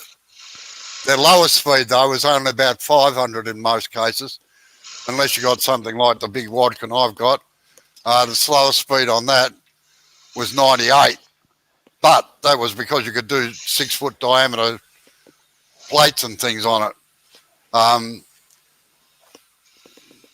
Electronic speed control has made a big difference to lathes, where they get them down to under the 400 mark. But yet, manufacturers, of course, are in the business of making money out of wood turners, so they come up with all these new tools and things because it makes you a better wood turner. But if you go back to your basic tools, you can pretty well do anything you like with them. And then Rex has got a question. Where was that? Robbo, what's reverse good for other than sanding? Well, actually, Keith, Circular Wood by Keith, uses reverse to a good advantage when he's doing bowls because he can work behind the workpiece and stand up straight. But you've got to make sure that you've got locking face plates or locking chucks. Don't ever try it without a locking chuck. So instead of leaning over the lathe to do, oh, wait on, I'll zoom this back. Instead of having to lean across the lathe to get the chisel down in here to do this side of the bowl, you can stand up straight and do the back side of the bowl. And in fact, some hollowing tools actually work better. They're actually made to work on the other side of the lathe. Okay, next question from Chris, the Spinning Wood Dodger. What typically do you turn on Henry? Flagpoles, rank posts.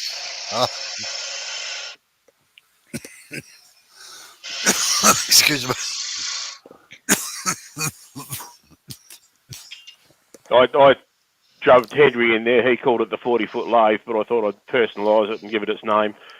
Yeah, well, that's its name. Decorative posts for spiral staircases I've done. Posts for holding up second stories of buildings. in mud brick houses and things like that, where they want natural or a decorative post down the centre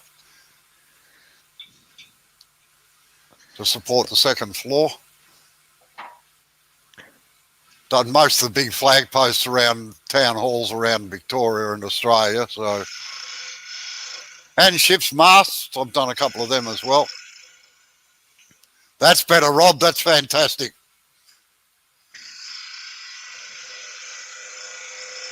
Rex has got a supplementary question. What's your favourite item to turn, Robbo? And he asked me as well. So mine is anything that turns out looking nice, really. I don't really have one single item I really enjoy turning. I just like making things that look nice. My favourite things to turn. Probably sounds strange, but a good batch of veranda posts or balusters, because when you line them all up and they're all dead perfect, you can run a string line down them, and there's no variation in height on any of the details on them.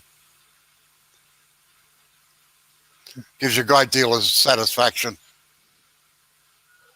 I've asked a couple of pro turners what their favourite thing to turn is, and they've said golf is the favourite thing they do. Sorry? Because turning's not their favourite. I've spoken to a couple of pro turners and asked them that same question, and they've said they'd prefer to play golf Yeah. than do wood turning. So, No, I must admit I've been very fortunate that my hobby did turn into my living, and I still enjoy coming to work every day. So, admittedly, there's some days when I think, oh, geez, not another lot. Oh, well, anyway. But once I get my mind into my happy place, away I go.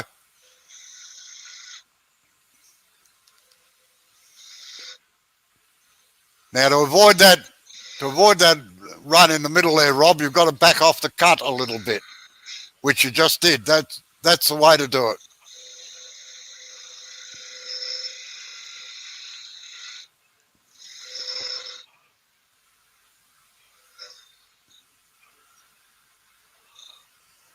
Otherwise, it's a dog chasing its tail, and you end up with 2 bits of wood.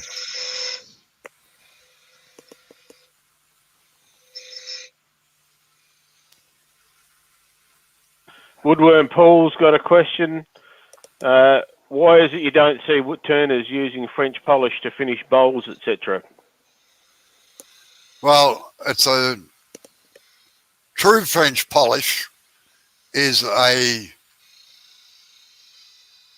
time-consuming finish to get it right. And it's not, on a bowl, it's not a very durable finish either. There's a main reason. Like, friction polish is basically French polishing.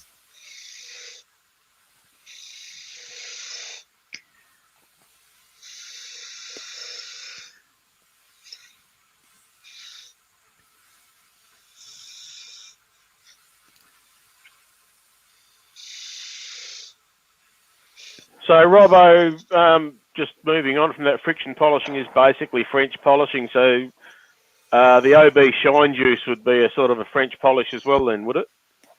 Yeah. I've never used OB Shine Juice, but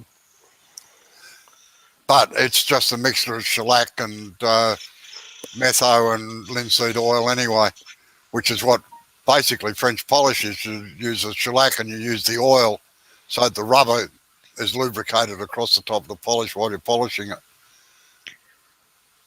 Yep, and Ben's asked, Robbo, is your work from repeat customers or are you always getting new customers? Well, I must admit I'm semi-retired these days. I've only got about 4 or 5 customers I look after these days. And the main reason is that they don't quibble about price. They don't pressure me on time. They get things in nice and early so that they get on time with builders and that. But I don't chase work anymore either.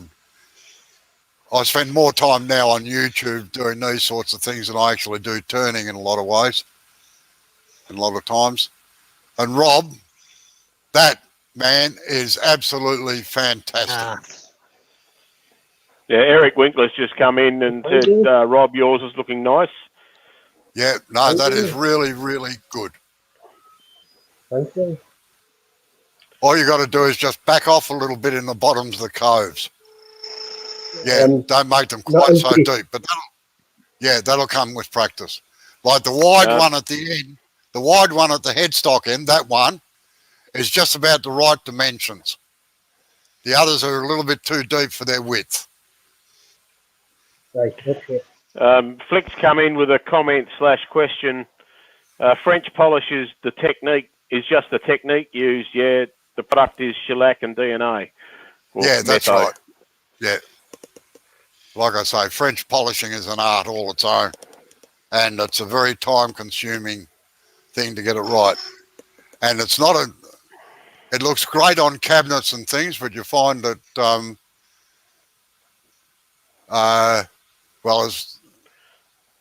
it's broken apart if people spill perfume on it, for instance. Absolutely ruins it. And don't dare spill whiskey or any alcohol on it either. It'll just ruin it. Yes, it doesn't seem to be good for a working surface at all. No, it's not. It's like a lot of dressing tables and that, or sideboards used to have French polish on them. And that's a good application for it. But these days you can get the same finish virtually out of the gun by using nitrocellulose lacquers. In fact, a lot of the French polishers actually put a polyurethane base underneath the French polish as their first coat. It's a cheat, but the end result's the same and saves them hours of work. Brian, Eric's asking for a closer view.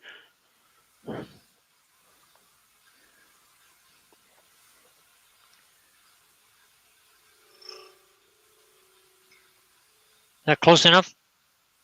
Yeah, that's good. Of course, Rob's is better. Well, it's not now. It was. I could probably make it closer if you want. No, that's what I was talking Woodwork about. Learner's made a very valid point too, in regards to you spilling alcohol. Robbo, nobody should spill whiskey. Well, this is true. It's a shame and disgrace to be throwing away whiskey. I don't know. Some I've had of bloody atrocious stuff. But I'm not a drinker, so yeah, that's good, Brian.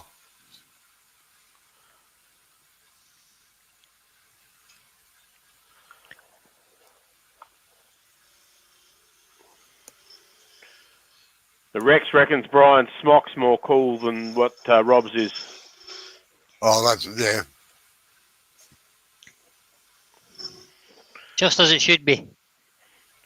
And Ricky said he had a problem the other day when he put too much Triple E on a piece of wood and it took forever to clean it up. Yep, that's with Triple E. You use it like you've paid a fortune for it. You don't need a lot, same as Yorkshire grit. If you put too much on, you've got to try and get all the wax out. It's hard work.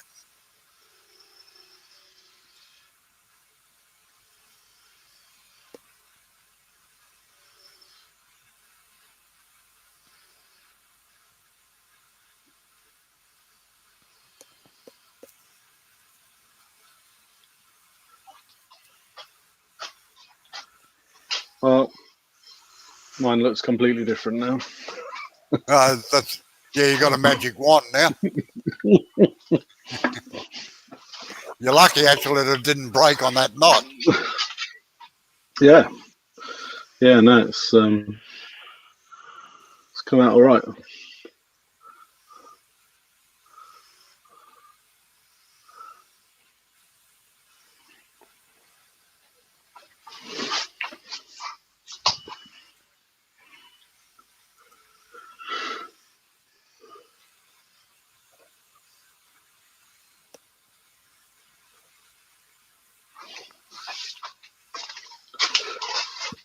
That's looking smooth, Robbo. Yeah, no, he's looking Doing real good.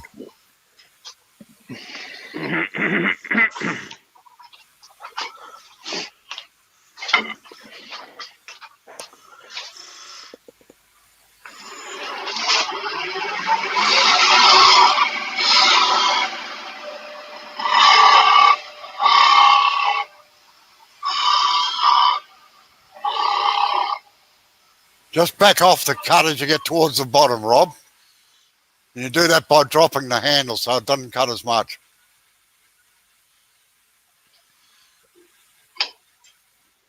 So somebody's just trying to see who it was. Somebody pointed out. Chris said these lessons are going to cut Robocop's lives to about 10 minutes if he's not careful. Yeah.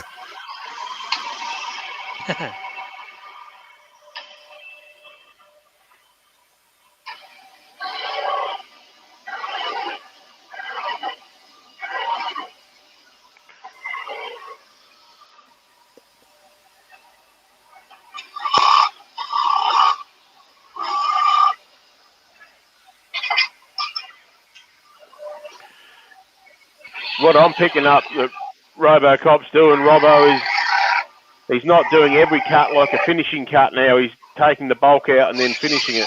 And it's coming up with a really good result and looking nice. Yeah. And that's where the speed comes in. If it's only waste, just get rid of it.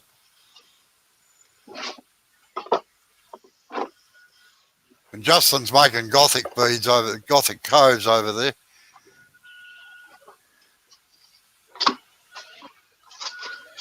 Oh dear. So somebody's cast aspersions on somebody else's whiskey. I'm not gonna enter into that. Eric's put a question in, Robbo. Yeah. You sort of answered it when you were getting Adams or demonstrating Adams, but I'll repeat it anyway. When doing the Cove, can you cut from one side all the way to the other, or just halfway from each side? Only from halfway to each side. I'll just show you. That's the easiest way.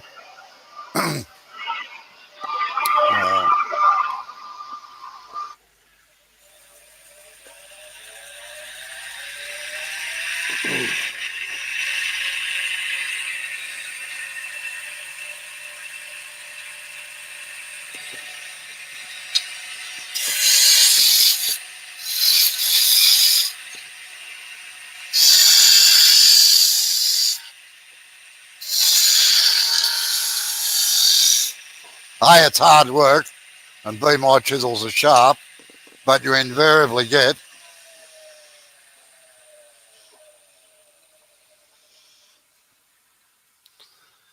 tear out down along here. And it's, I don't know if you can see that in the camera or not, but there's tear out down along this side here. Yeah, you can feel it with your finger. So always come in from both sides.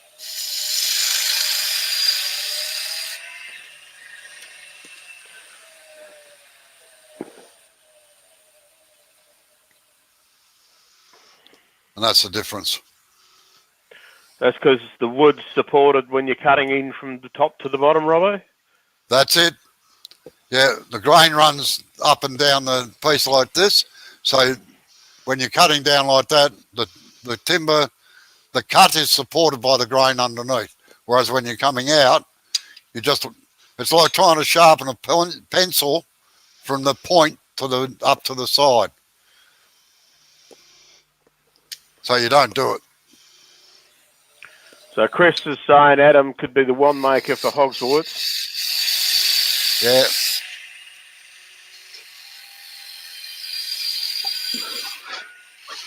So, Robbo, on that note, I am probably going to have to call it a day, I'm afraid. That's all right, Adam. But thanks for that. It's been brilliant. And I've made something that will keep my son happy, which will keep my wife happy. So, so we're all good. So he can have a nice wand now.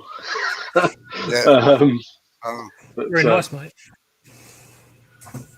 Well, I'll be on again in the next week, same time. Nice.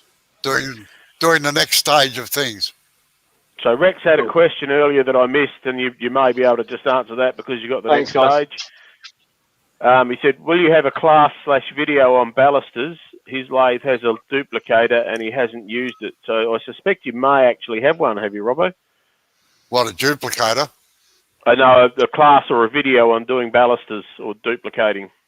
Yeah, there's one on veranda posts, and balusters really are just small veranda posts.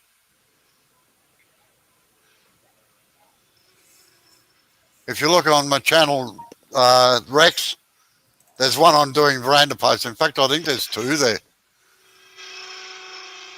So that'll be on the other channel that you have, Robbo, that you'll be putting the link in to this when you post it up. Yep. Yeah. Yeah, because I couldn't find it the other day. I was looking for it. Yeah, it's a bloody nuisance.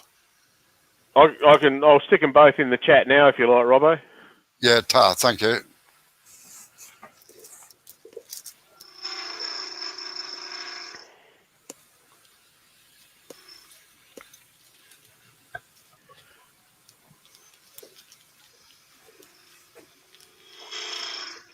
So this one going in now is the current one that you're watching Robbo on.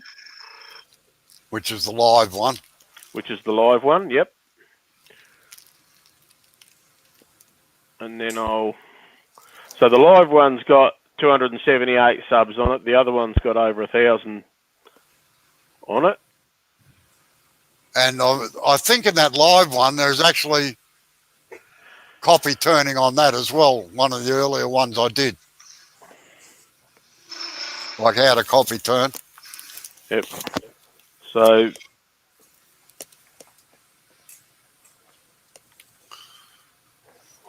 and I'm not being rude to Rex, but generally the duplicators you buy for these sorts of lathes are not real flash. You spend more time sanding and you don't get nice crisp details on it. You have to spend at least $20,000 on a good duplicator.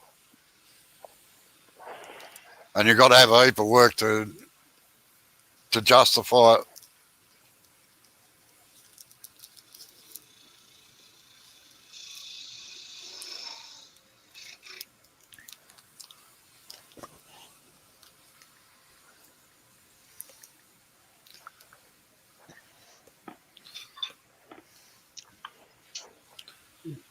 Robert, Yes, Rob. don't know if you can hear what I'm saying, so thank you so much. You brought my turning up so much. Sorry, what was that? Sorry. Just saying thank you. Thank you for bringing my turning to a much higher level. Sorry, I'm not being rude, Rob. That's all right. Sid, can you tell me what he said, please? I think he said thank you for turning his turning to a higher level, paraphrasing a little bit. Oh, my pleasure, Rob. Look, that's what makes it worthwhile for me. I've seen an improvement in the last hour and a half. So that's what does it for me too. Thank you.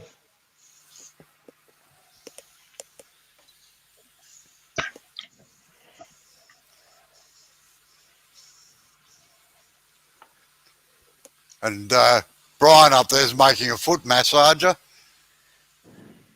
Yeah, Eric was just asking what's Brian trying to make, so... I'm not trying to make anything, I'm just turning beads and just turning coves. Yeah. I didn't mean to bother you, but having fun. Yep, exactly what I'm doing. Having fun making shavings. And now he's having a coronary because he's got shavings all over the bed. Shavings everywhere, guys. It's shocking. So Ricky said over COVID that Robbo did an introduction to copy turning, which would be on this channel. Which is not duplicating, it's different to duplicating. Yeah, I've never, no, I won't say never.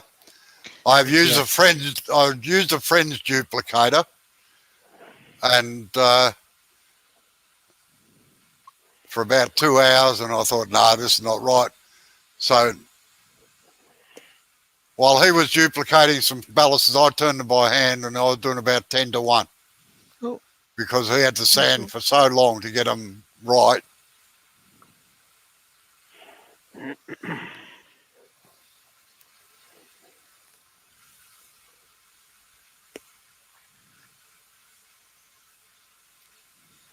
Just Robbo,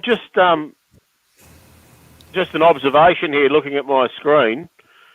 The piece that's in the top left is the roughest one of the lot. Yeah. You mean this one? Yeah, that one. Yeah.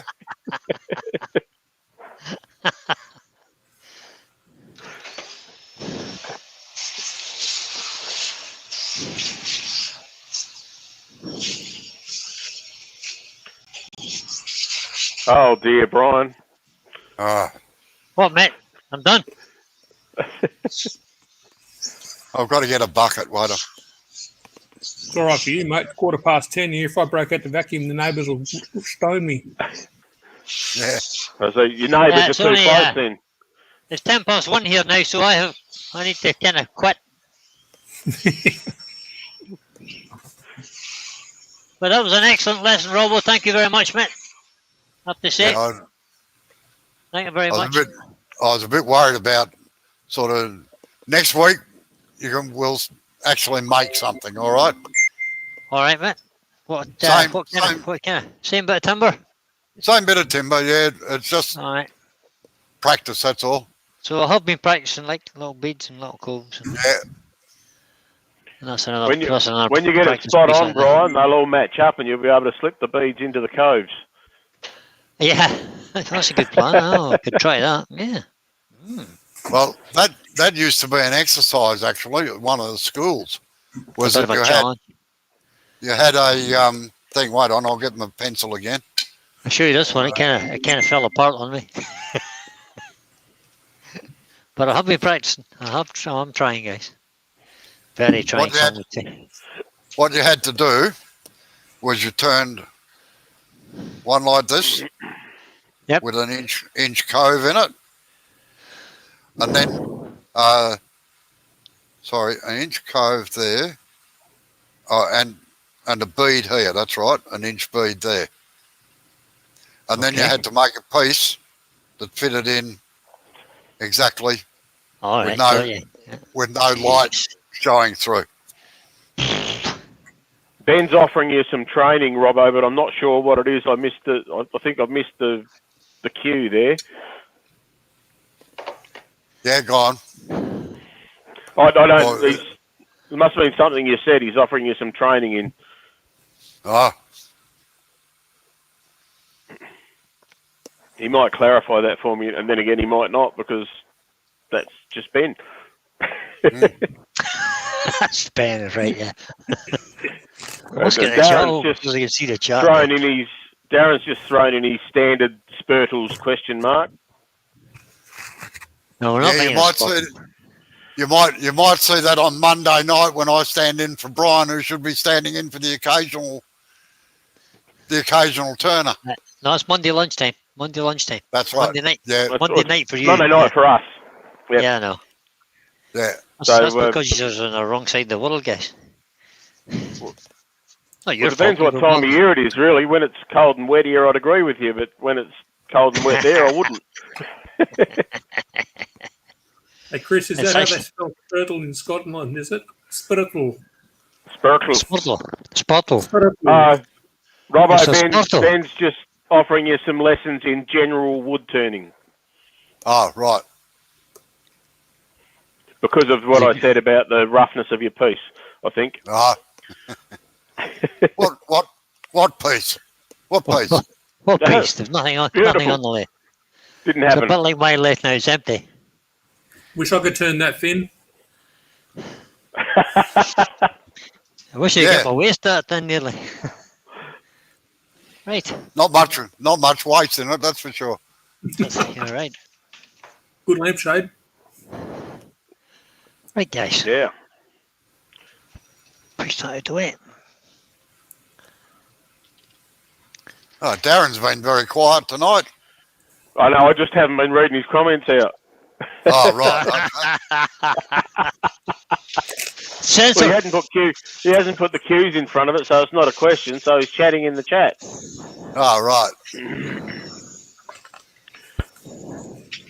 said Well, it's if not he could like- drop it's by, not- but he did just say drop by. He could bring you some lovely timber for a spurtle Denali snakewood. No, everything will be done out of pine on Monday. Cool. Just quick and easy.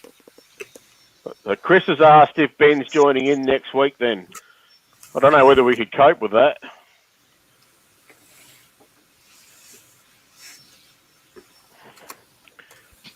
I'd have to learn to speak American. Flick's going to make some spurtles. I might have to make a spurtle too, just so I can say I made a muddler. Yeah. All right. I've got to ask, I've what's a done- muddler? Yeah, I've got to ask myself, what's a muddler? So a muddler's it's like a small big- spurtle, but it's used Uh-huh. for when you make cocktails with fruit or herbs or mint or whatever in it. It's a And you stick that's grind it used up. to crush it and grind it and release the flavour in the drink. Yeah, it's like a mortar and pestle without the pestle. Oh, pestle, yeah. Mm. Yeah. Nice. Well, I think, oh, right. You've lost your sound, Brian. I've lost my sound. Yeah, that's No, better. it's back now. Right. I have a thing in the house that's a potato masher. Yeah, Came from my mother. Oh, it must be, I don't know, 100, 150 years old maybe. But it's just it's like almost like a mallet, but it was designed as a potato masher. yeah. Okay. Cross cut across the face of it. Yep. It can be, yeah, cross cut across the face, but the one I've got is just it's bored and smooth. Oh, yeah. Well, it used to be a lot of things made out of wood, actually, like biscuit cutters and butter patties and all sorts of things. Oh, yeah, but I remember we had a couple of Jersey dairy cows when I was growing up. We used to make our own butter. I remember the two butter paddles to Two bottles, square up Yeah. the block. Yeah. Yeah. And if you were really posh, you actually had carved things that you pushed into the top of the butter to leave a nice design on the top of the butter, and when you put it on the table. Leave Yeah, your no, we family were never crest. posh. Put your family crest on it or something, you know. Yeah.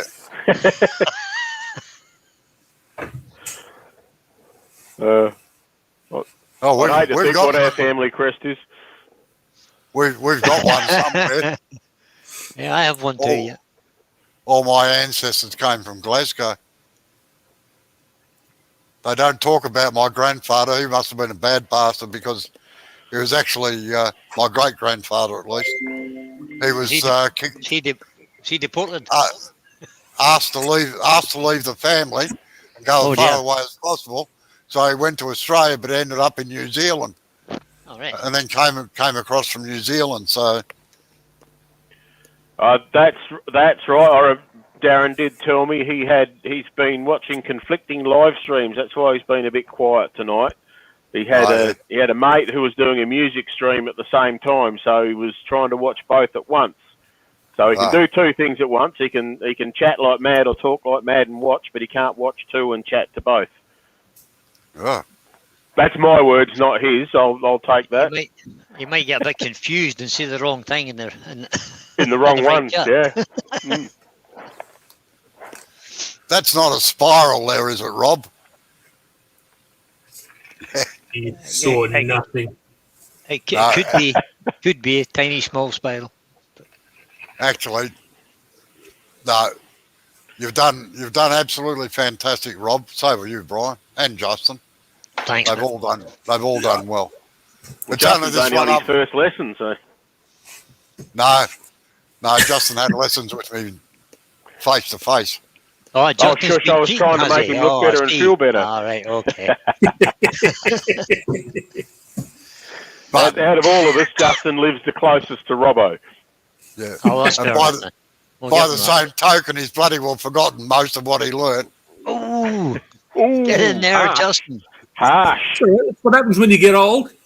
As you would remember, because I've told you several times now, Robbo. Yeah, I know. No, he probably can't remember. I That's the can't. point. What do you like? All right, guys, I have to sign off because I have to go and try and fix a horse trailer. All right. No worries, How'd you Brian, go with thanks. the painting of the horse trailer, the horse float? Yeah, it's fixed. Yeah, the guy has it has the roof finished. Tried to avoid painting the roof, the chancer. Yeah. Thought we couldn't see it. But All right. yeah, it's painted now, so that's good. Well, So I've thanks got for coming in. no bother, Thanks. mate. I thoroughly enjoyed it. Thanks for your time. I appreciate it. That's Looking all right. forward My to next pleasure. week. Yeah. So Ben said they've all done got great, my- but I've not done much. I've got my 2 bits ready. Ah, very Next good. week. Yeah. Beautiful. So I'll see you next week, guys. Take it easy. Yeah. See you Okay. during the chat. I'll see you in the Very chat much, somewhere.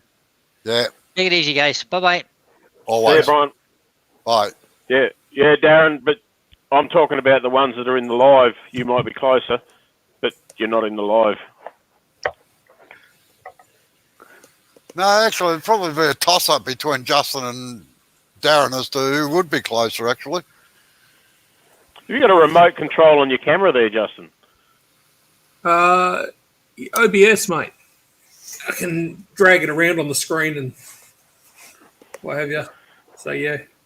Make everybody Yeah. seasick.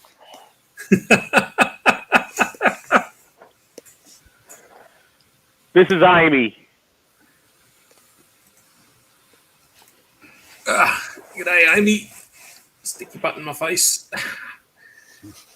Typical cat. Yeah. She's a bit upset with me at the moment because I'm not paying her any attention.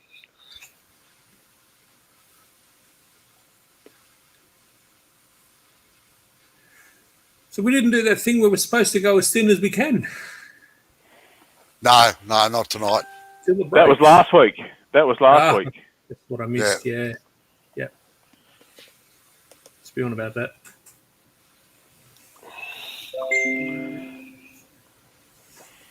Got to figure out which of the devices is going ding. All the volumes are down. Yeah,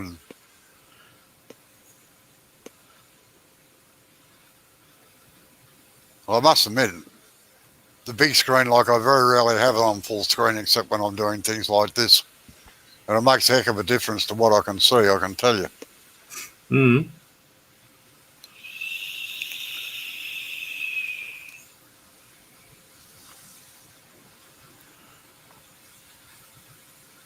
Rob's still going. Good on you, mate. Yeah, Robocop's going like a train. and he remembered what that square edge is for. To work right up into a corner. Yep.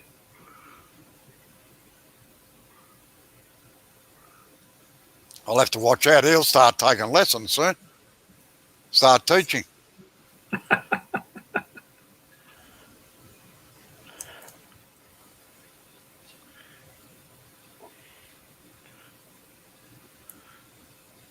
I think he's going for the thin one. See how thin he can get it. Oh, look out. All right, Robert. I'll race you up. Let's go. Oh. Challenge is on. Yeah, nothing like a bit of competition.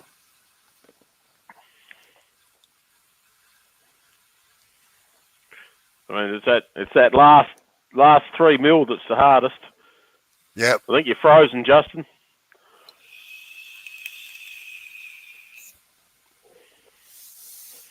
Yep.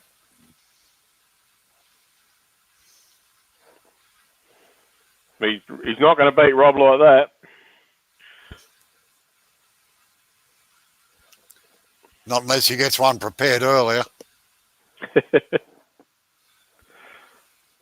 Yeah, I said out there I was still doing the badges and a couple of other things tonight, and I looked at my watch. I was putting the lacquer on them, and I looked at my watch and thought, oh, shit, I better go in and have something to eat and get ready. Yeah, that reminds me of a customer that I had once. Very good customer. Wanted veranda posts, and he'd been stuffed around by electricians and everybody else on this whole site. You know, I was running about 6 weeks overtime. A builder he was. Anyway, he said, look, can you get them done today? And I said, well, I'll work on them tonight. I'll give you a ring as soon as they're ready. So I did. And this sleepy voice answered, hello. I said, those posts are done for you. What? I said, those posts are done. He said, you know what bloody time it is? I said, no. He said, it's 3 o'clock in the morning. I just locked myself in the shed and went for it.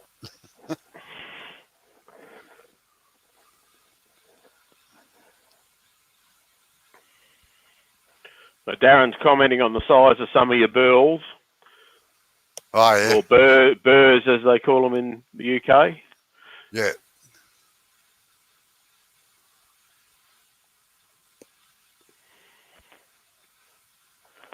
Steve, Rob, Robocop's UK somewhere. Yeah. That's Rob. His YouTube channel is Rob CP, and I call him Robocop. That's a better way to support it, Rob, than trying to come in from underneath.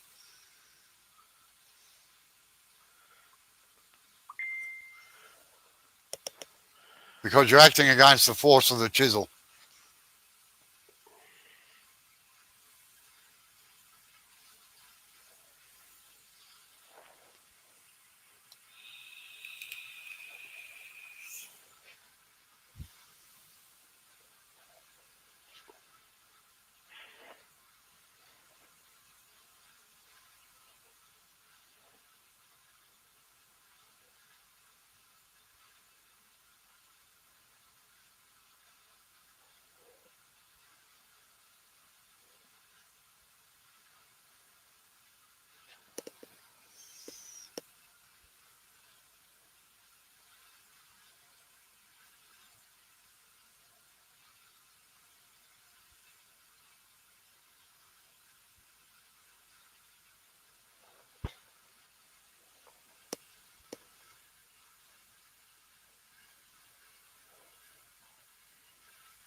Yeah, Darren, I'm okay here. I can run any time, day or night, without the neighbours hearing me, because my nearest neighbours are probably almost a kilometre away.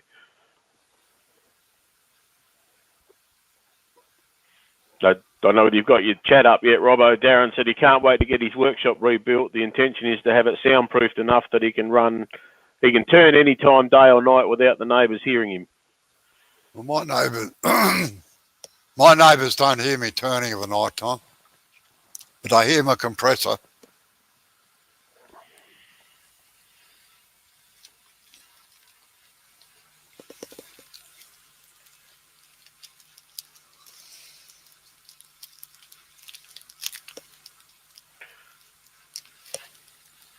I just watched Robocop slow down there, Robbo. And a question popped into my head as you did it. When you're trying to turn thin, are you better maintaining the speed on a thin spindle so you've got more cutting force, or are you better off slowing it down to try and reduce the torque? I must admit I keep it at the same speed, but a little secret is when it starts getting like that, you back the tailstock off just a fraction.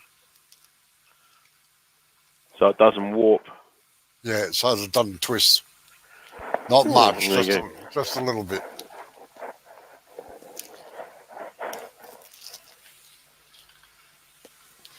Otherwise, it ends up like a skipping rope. Yeah, who was it?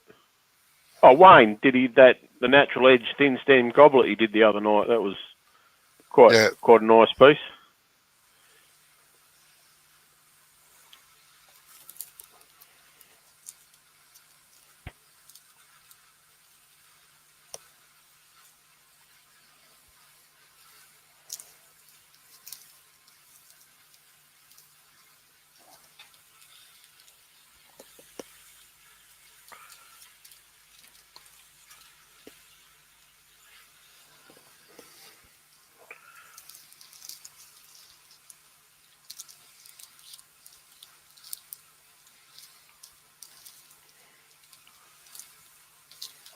So is it a sad indictment on my social life that the most exciting thing I can do tonight is watch Robocop turn a thin spindle?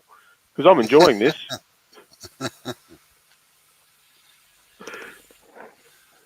It's that 5, nearly 6 mil Robocop, is it?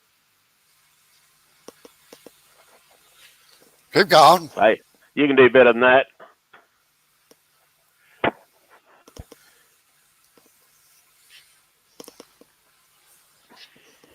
I'll be back in a second, Sid. Yep.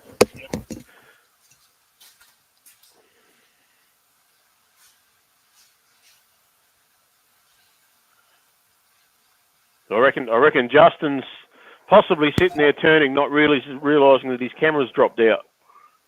Either that or he's not realising he's dropped out altogether because his internet's not as good as it could be. He's back. I'm glad you mentioned it because I forgot to restart the camera. What are you down to, Rob? Robocop's down to 6 mil. Rob, this is what you're going to aim for. I've got some shinny going in the middle. That's the problem. Every time I go near that, it tends to bite me. Did you hear Robbo said just back the tailstock off just a little bit?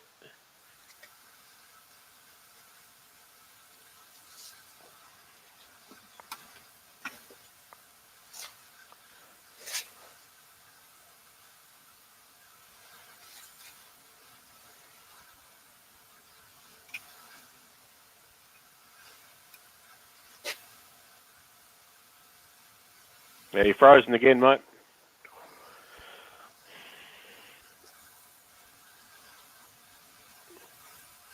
What's that, Robbo? 1 mil. 3.5 mil. 3.5 mil. I'm having nothing but camera trouble tonight. I've got the audio back anyway. Your camera's still frozen. Now we're back. Audio's fine. I mute the microphone on purpose. Yep.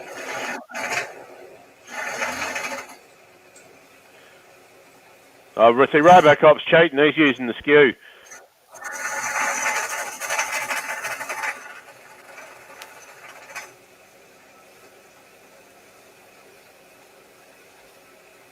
Yeah, I'm getting that twang right there. It's going to wreck me. Back your tailstock off a little bit, Justin. Not much, just a little bit. The spring in the steb's pushing on it. That's the problem. I'll end up losing I'll lose drive because I've got the steb drive.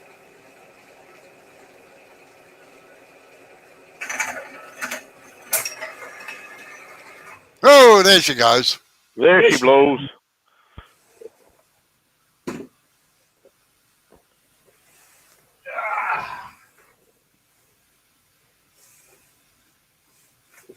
That's all right. Yeah, I could feel it caving on me when it was. Yeah. The more I backed it off, the spring pressure just kept pushing on it. Yeah. It might be where those four corner spurs might be better off, or chucking it up. That's what I should have done. I should have put it in the chuck itself, in the jaws. Yeah.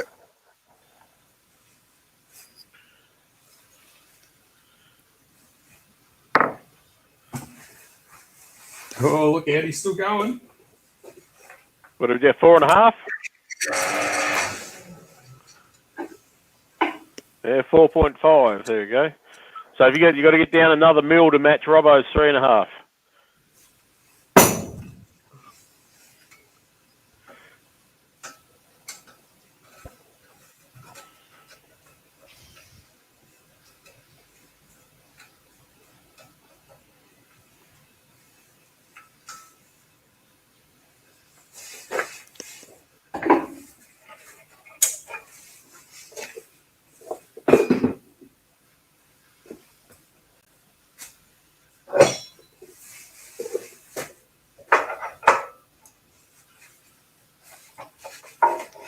There you go, well in pine, Rob.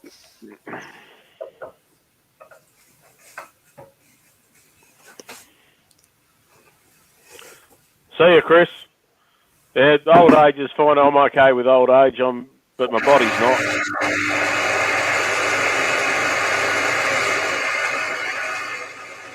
That Chris Dodds, was it?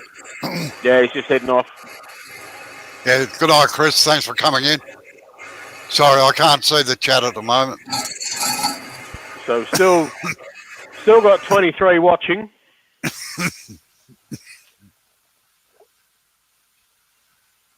We peaked at 31 tonight. Oh, right. Oh, that's not bad. No. Again, it's a fairly long stream too. Yeah. We're all waiting to see Robocop, see how thin he gets before he breaks it. Yeah. You need to clean your bench up, Justin.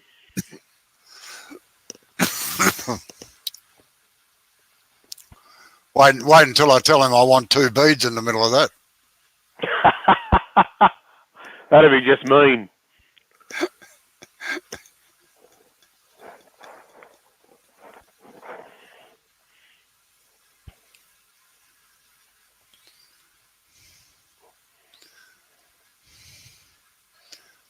Oh, Justin's making a little finial.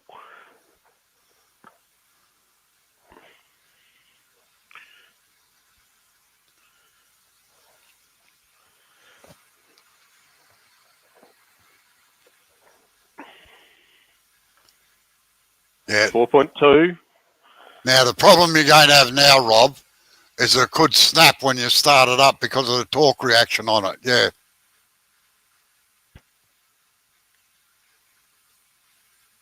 No, went okay, good.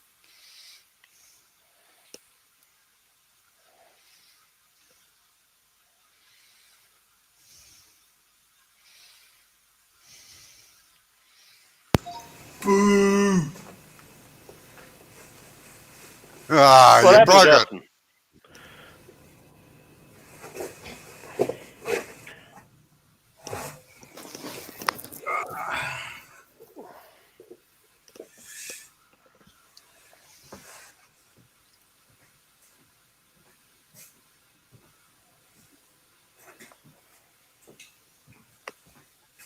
All right, let's see what we got.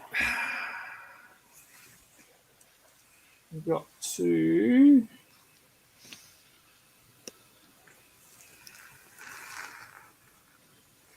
It's probably not in focus. That's 2 mil.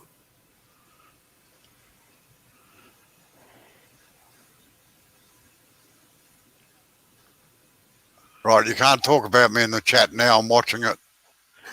Oh, okay. Better be careful now.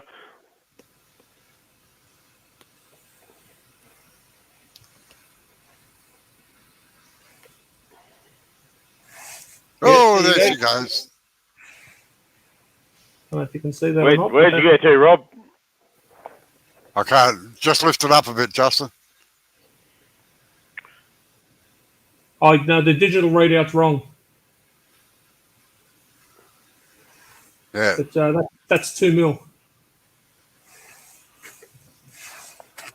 3.2. Yeah, very good, Rob. We'll pay that, Robocop. Yeah. I cheated. Is that the thin side? No, I just didn't do it. I didn't do it between minutes. Oh, Robocop's using the Stebbs drive too. Yeah. So you can't.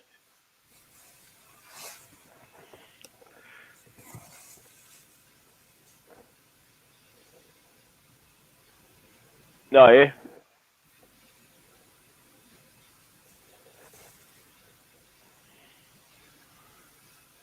Not bad.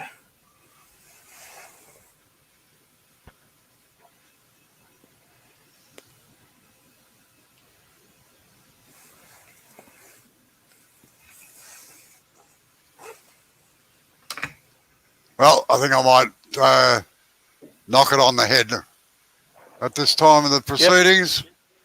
Quarter to 11, so. Yeah, Nearly that's 3 fair. hours or 2.5 hours again, so that's. Yeah. And again, still 20's just starting to drop off now. 20 still watching. Yeah. And Thank you all for coming in. Thanks, Sid, for looking after the chat for me. And Thanks for thank you having to us. the No worries. participants. Yeah, very nice, Chris. But did you, Rob? Did you do the whole thing with a skew chisel, though? That one was all done with a skew chisel, Oh, I got some, including that's the nice, hollowing Robert. out. and the little bead in the middle. Excellent demo. Got some comments coming up. Excellent demo. Thanks for another great live. Thanks, Robbo from Flick. So looks like I want to people know getting a who bit of beat. benefit out of it. Yeah, I'm trying to work out who beat me. That's all.